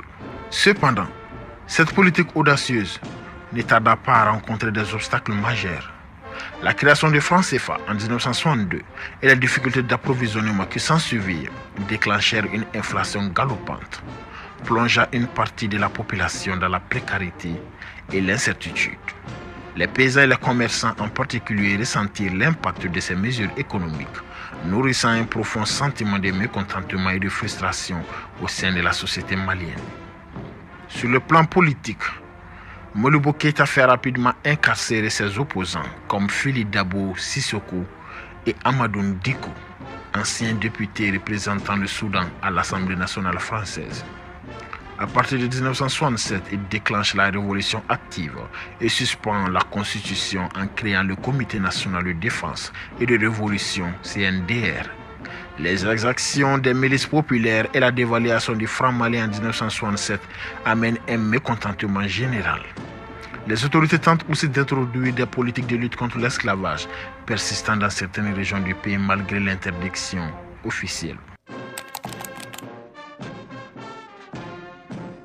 Le 19 novembre 1968, le Mali sombre dans les ténèbres de la dictature militaire lorsque le lieutenant Moussa Traoré orchestre un coup d'État implacable en renversant le président Modibo Keïta. Dans le sillage de ce coup de force, Modibo Keïta est emprisonné à Kidal, plongeant ainsi le pays dans une ère sombre et incertaine. Pendant 9 longues années, de 1968 à 1977, le Mali est gouverné par le Comité militaire de libération nationale, CMLN, imposant un règne de fer et de répression à la population malienne. Les espoirs de démocratie et de progrès semblent s'évanouir alors que le pays est enserré dans les griffes de l'autoritarisme militaire. Pour Modibo Keïta, cet internement signifie la fin tragique d'une vie consacrée à la lutte pour la liberté et la justice. Le 16 mai 1977, dans des circonstances suspectes, il a rendu son dernier souffle à l'âge de 61 ans, détenu dans une prison de Bamako. Les autorités soucieuses de dissimuler la vérité annoncent son décès comme étant dû à un ODM aigu des poumons, masquant ainsi les possibles actes de violence et de négligence qui ont précipité sa mort. Malgré les efforts des autorités pour étouffer toute contestation, les funérailles de Modibo Keïta au cimetière d'Amdalaï deviennent le théâtre de manifestations massives, symbole de la détermination du peuple malien à ne pas oublier ni pardonner les injustices subies. Mais même dans le deuil, la répression continue alors que les services de sécurité, sous la direction de Tchekoro Bakayoko, répriment violemment toute velléité de protestation. Le président Moussa Traoré est obligé d'intervenir à la radio Mali pour donner une version officielle du décès de Modibo Keïta qui ne convainc personne. Modibo Keïta est réhabilité en 1992 à la chute du régime de Moussa Traoré par le président Alpha Oumar Konaré. Le mémorial Modibo Keïta est inauguré à Bamako le 6 juin 1999. Son épouse, Mariam Keïta, est décédée en 2014 à 94 ans. En janvier 2016, l'aéroport international de Bamako-Sénou est rebaptisé aéroport international Modibo Keïta. Ainsi s'achève le chapitre tragique de la vie de Modibo Keïta, une figure emblématique de la lutte pour la liberté et La constitution adoptée en 1974 maintient le parti unique. Il faudra 5 ans de plus pour voir des élections contestables. Moussa Traoré obtient 99% des suffrages. Son régime autoritaire étouffe toute forme de contestation jusqu'au tournant de l'année 1991. Unis pour réclamer le multipartisme, les forces d'opposition créent le mouvement démocratique. Un climat révolutionnaire gagne Bamako. Femmes, travailleurs, étudiants, tous descendent dans les rues de la capitale malienne. Le pouvoir réprime dans le sang. Et il reste ce soir à Bamako des centaines de blessés graves, laissés sans soins, faute de médicaments, comme la très jeune fille de cette femme qui agonise avec 18 balles dans le corps. Ma fille est en danger, elle a reçu 18 balles. Je voudrais l'évacuer, je n'en peux plus. On a renvoyé les médecins sans frontières, je n'ai plus d'espoir, je vous en prie. Je vous en prie. Ça va.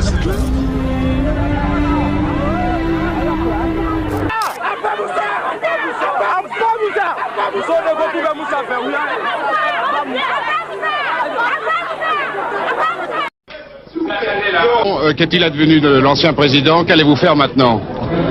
L'ancien président vit. Sa femme également. Ses compagnons et ses collaborateurs les plus proches également. Eh bien, le peuple malien décidera de leur sort.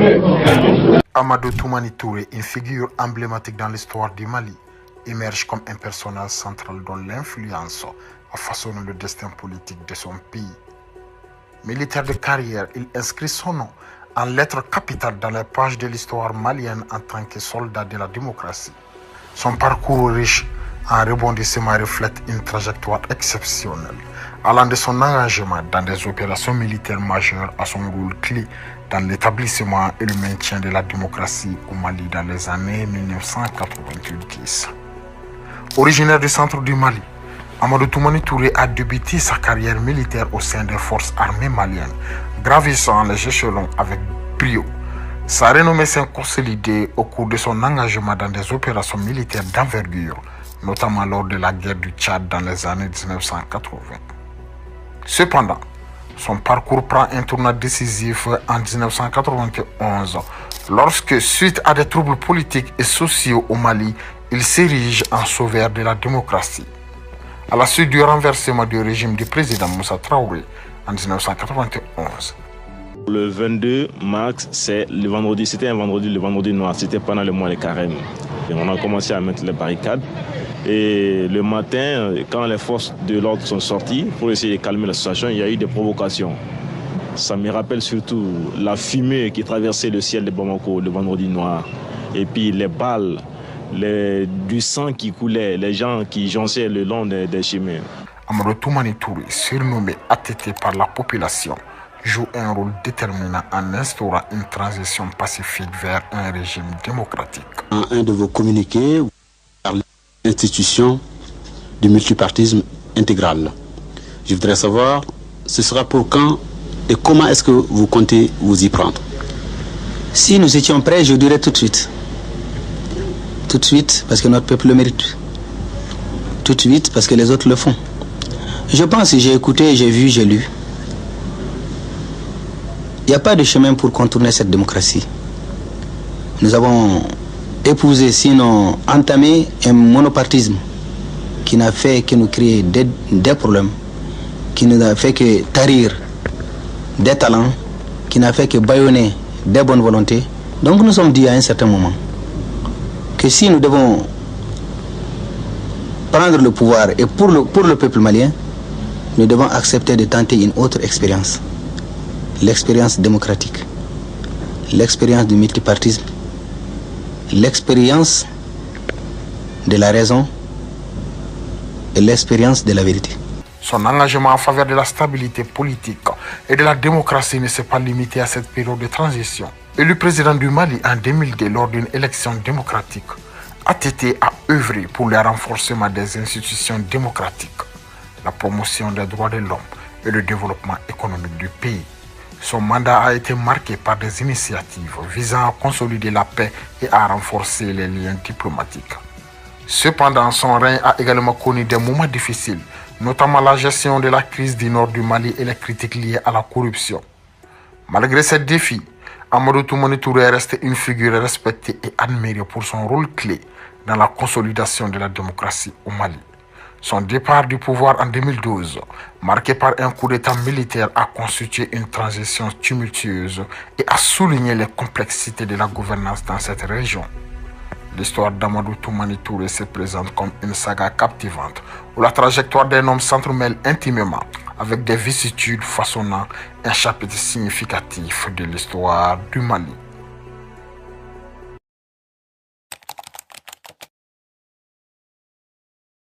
Amadou Toumani Touré est né le 4 novembre 1948 à Mopti, région du centre du Soudan français, colonie française à l'époque et actuelle République du Mali. Il passe sa petite enfance dans cette ville où il fréquente l'école fondamentale. Pour ceux qui ne connaissent pas, la région de Mopti est la 5e région administrative du Mali, située au centre du pays.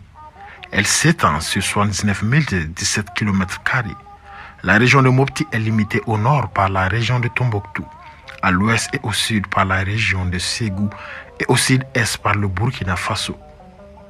Adolescent, il arrive à Bamako dès 1966, année à laquelle il a été inscrit à l'école normale secondaire de Badalabougou. Il en sort 3 ans plus tard, en 1969, et devient instituteur. Après quelques années d'exercice dans le domaine de l'enseignement, Amadou Toumani Touré décide de changer radicalement de métier et s'inscrit au concours d'entrée à l'école militaire interarmes de la ville de Kati. Ceux qui connaissent bien l'histoire du Mali ont certainement entendu parler de la fameuse ville de Kati. Cette ville est incroyablement témoin de la majorité des grands événements politiques ayant bouleversé le pays. Il réussit le concours d'entrée à l'école militaire interarmes de Kati et devient officier au sein du corps des parachutistes, corps d'élite chargé de la garde présidentielle. Officier assez dynamique et discipliné, Touré gagne la confiance du président de la République de l'époque, le général Moussa Traoré, qui l'envoie passer plusieurs stages en France et en ex-Union soviétique avant de le nommer en 1984 commandant du corps des commandos parachutistes du Mali, communément appelé Béret Rouge. À ce titre, il est chargé d'assurer la garde présidentielle. Le 26 mars 1992, à la suite des émeutes monstrueuses et violemment réprimées par le régime, Amadou Toumani Touré, alors lieutenant-colonel, est choisi par ses pairs officiers supérieurs pour diriger la junte militaire qui a renversé le général Moussa Traoré. Paysans, éleveurs, pêcheurs, commerçants et artisans, fonctionnaires, élèves et étudiants, et toute catégorie socio-professionnelle de notre pays, l'heure est à la vigilance, l'heure est à la réconciliation, afin que soit bannie à jamais la corruption, l'affairisme, le népotisme et toutes les autres pratiques inavouables dans notre cher Mali. Il prend la tête du comité de transition pour le salut du peuple, CTSP, et assure les fonctions de chef de l'État pendant une transition démocratique qui dure 9 mois. Il organise la conférence nationale qui s'est déroulé du 29 juillet au 12 août 1991, puis des élections législatives et présidentielles en 1992. À l'issue de ces élections, il remet le pouvoir au nouveau président élu, Alpha Oumar Konaré. On le surnomme alors le soldat de la démocratie. Le nouveau président démocratiquement élu le nomme au grade de général pour le remercier de ses bons ou loyaux services. Son passage à la tête de l'État pendant les 9 mois de la transition lui donne l'envie de s'engager en politique et de briguer la présidence de la République. En 2001, Amadou Toumani Touré entrevoit de se lancer en politique. Il vise les élections présidentielles devant se dérouler en 2002. Le 1er septembre 2001, il demande et obtient sa mise en retraite anticipée de l'armée. Il décide de se lancer dans la vie politique en posant sa candidature pour l'élection présidentielle de 2002. L'élection de 2002 a été un moment crucial dans l'histoire politique du Mali. Le contexte était marqué par la fin du régime d'Alpha Oumar Konaré, qui avait servi 2 mandats en tant que président, conformément à la Constitution.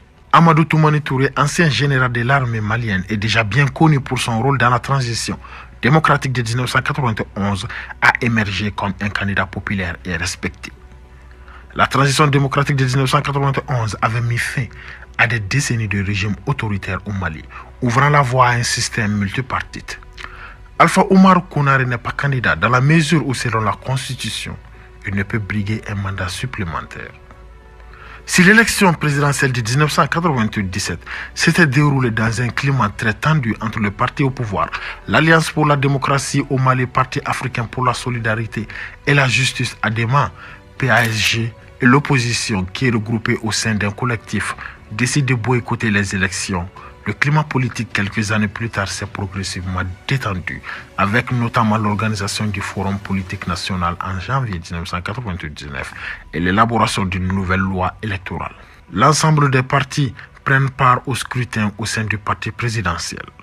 La succession d'Alpha Oumar Konaré entraîne des divisions. Ainsi, l'ancien Premier ministre et président de l'ADEMA, PSG, Ibrahim Boubacar Keïta, quitte le parti pour fonder le Rassemblement pour le Mali le 30 juin 2001.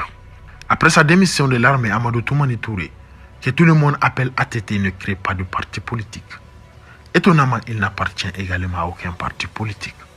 Il s'appuie néanmoins sur une puissante organisation de la société civile, le mouvement citoyen, que ses partisans ont créé et animé pour le soutenir.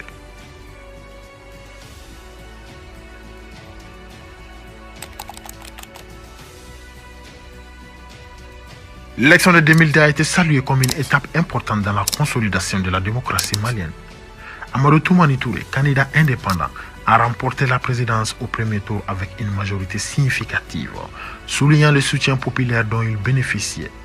Il nomme Ahmed Mohamed Ag Amani comme Premier ministre.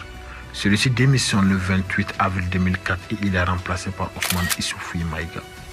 Les électeurs semblaient chercher une continuité dans la stabilité et la gouvernance démocratique qu'il avait expérimentée depuis la transition de 1991. Son premier mandat a été caractérisé par des efforts pour renforcer les institutions démocratiques du Mali. Il a mis en œuvre des réformes visant à améliorer la gouvernance, à lutter contre la corruption et à encourager la participation citoyenne. Sur le plan économique, il a travaillé à promouvoir le développement et à attirer des investissements. Amadou Toumani Touré annonce sa candidature à l'élection présidentielle malienne de 2007 lors d'un déplacement dans une ville du Mali, Nioro du Sahel, le 27 mars 2007.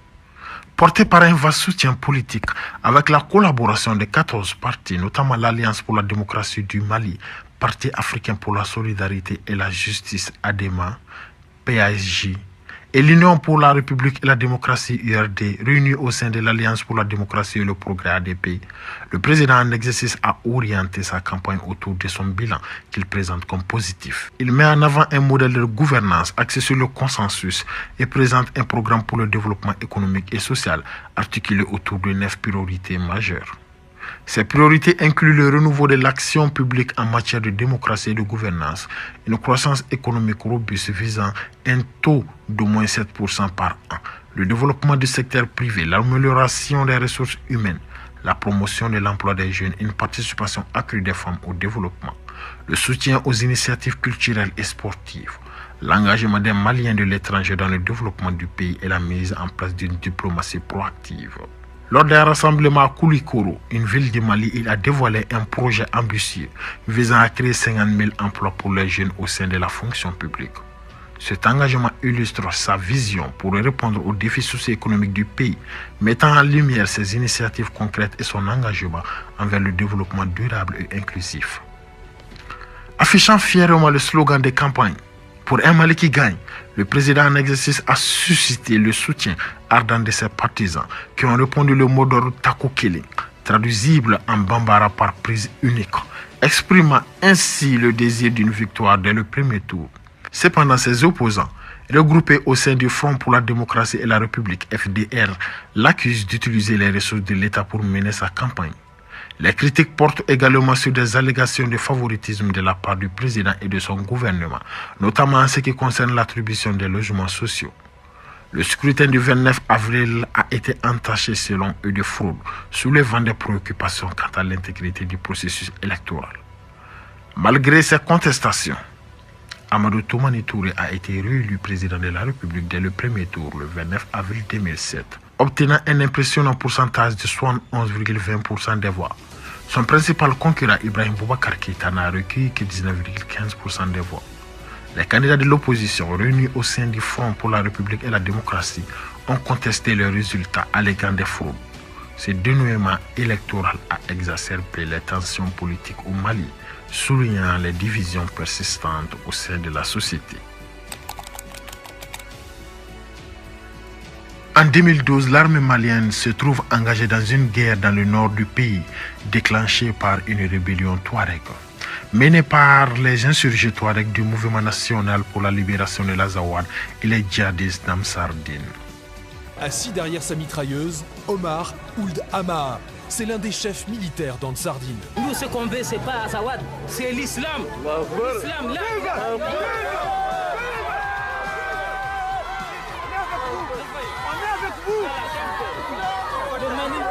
On veut pratiquer la charia, c'est pas à Tombouctou. On veut pratiquer dans tous les Mali, même à Kolongueba, à Bamako, à Kaï, à Menaka, à Tessalit. L'armée subit plusieurs revers. Elle souffre d'un manque de moyens par rapport aux Touaregs qui bénéficient d'un important matériel et d'armes lourdes récupérées à la suite de la chute de Kadhafi en 2011. Le moral des troupes est au plus bas. Les officiers supérieurs sont soupçonnés de népotisme, de favoritisme et de corruption, de détourner l'argent destiné à l'équipement militaire alors que le salaire d'un soldat de base est de 40 000 francs CFA, soit 60 € par mois. Fin janvier et début février, des manifestations des femmes de militaires réclament des munitions pour leurs hommes. À un mois d'échéance des élections présidentielles, l'autorité du président de la République Amadou Toumani Touré, qui a annoncé qu'il ne se représenterait pas, est remise en cause. Les militaires en colère se dirigent alors vers l'armurerie et font main basse sur armes et munitions. À 15h30, ils attaquent la présidence. Les bérets rouges, soldats du 33e régiment du commando parachutiste qui forme la garde d'Amadou Toumani Touré résistent jusque vers 21h où l'enceinte du palais est forcée. Les militaires ne peuvent mettre la main sur le président qui a été exfiltré vers 18h. Les bâtiments sont alors pillés et partiellement incendiés. En fin d'après-midi, une centaine d'hommes investissent le bâtiment de l'Office de la radio-télévision malienne ORTM au centre de Bamako. La radio nationale suspend ses programmes. Le 22 mars, les mutins constitués en comité national pour le redressement de la démocratie et la restauration de l'État, CNRDR ou CNRDRE, font une déclaration le jeudi matin à 5h à la télévision nationale. Le lieutenant Amadou Konaré, porte-parole du comité, annonce la suspension de la Constitution et la dissolution des institutions de la République. Il justifie le coup d'État par l'incapacité du gouvernement à donner aux forces armées les moyens nécessaires de défendre l'intégrité du territoire national. Il précise que le CNRDR prend l'engagement solennel de restituer le pouvoir à un président démocratiquement élu dès que l'unité nationale et l'intégrité territoriale seront rétablies. Amadou Aya Sanoko, chef de la junte, annonce l'instauration d'un couvre-feu à partir du jeudi 22 mars. Parallèlement à la crise politique, le nord du Mali a connu une intensification des activités des groupes rebelles, Touaregs et des groupes islamistes armés qui ont profité du vide de pouvoir créé par le coup d'État. Les forces armées maliennes, démoralisées par le renversement du gouvernement, ont eu du mal à contenir ces groupes, conduisant à la prise de contrôle de vastes territoires du nord par les rebelles. Face à cette crise, la CEDEAO a pris l'initiative de déployer des forces militaires sous la bannière de la mission internationale de soutien au Mali, MISMA, en collaboration avec la France qui a lancé l'opération Serval en janvier 2013 pour contrer l'avancée des groupes armés. Ces actions militaires ont contribué à repousser les groupes rebelles et à rétablir une certaine stabilité dans le pays. Finalement, des élections présidentielles et législatives ont été organisées en 2013, permettant l'élection des nouveaux présidents, Ibrahim Boubacar Keïta, et le rétablissement progressif de l'ordre constitutionnel. Cependant, les séquelles du coup d'État et ses conséquences, notamment les défis liés à la reconstruction, à la réconciliation nationale et la sécurité persistaient, illustrant les complexités d'une transition post-coup d'État dans un contexte de crise multidimensionnelle. Dans une quête d'exil empreinte de nuances, Amadou Toumani Touré, ancien président du Mali, se retire au Sénégal avec sa famille, sous les auspices de l'État sénégalais, prônant une distanciation prudente vis-à-vis de la vie politique de son pays d'origine. Cependant, à cette journée mémorable du 27 décembre 2013, le gouvernement malien saisit l'Assemblée nationale, où trône la haute cour de justice convoquant ainsi le jugement de l'ancien président. Les arcanes politiques s'entremêlent alors, en ayant l'air apogée en décembre 2016, lorsque l'Assemblée d'une majorité écrasante rejette l'ouverture de poursuites contre Amadou Toumani Touré. Un tournant décisif s'est produit le 24 décembre 2017, lorsque, bénéficiant de l'aval du président Ibrahim Boubacar Keïta, Amadou Toumani Touré fait son retour à Bamako, marquant ainsi une réconciliation officielle avec son passé politique. La conclusion de ce chapitre survient le 15 décembre 2019, date à laquelle il fait son retour définitif. Cependant, le récit prend un sombre détour. Dans la nuit du 9 au 10 novembre 2020, alors qu'Amadou Toumani Touré rend son dernier souffle en Turquie, son neveu, Oumar Touré, dévoile la triste nouvelle, révélant que cette perte survient quelques jours après une opération cardiaque à Bamako. Le 17 novembre, le Mali pleure son ancien leader lors d'obsèques nationales solennelles. Merci et à la prochaine.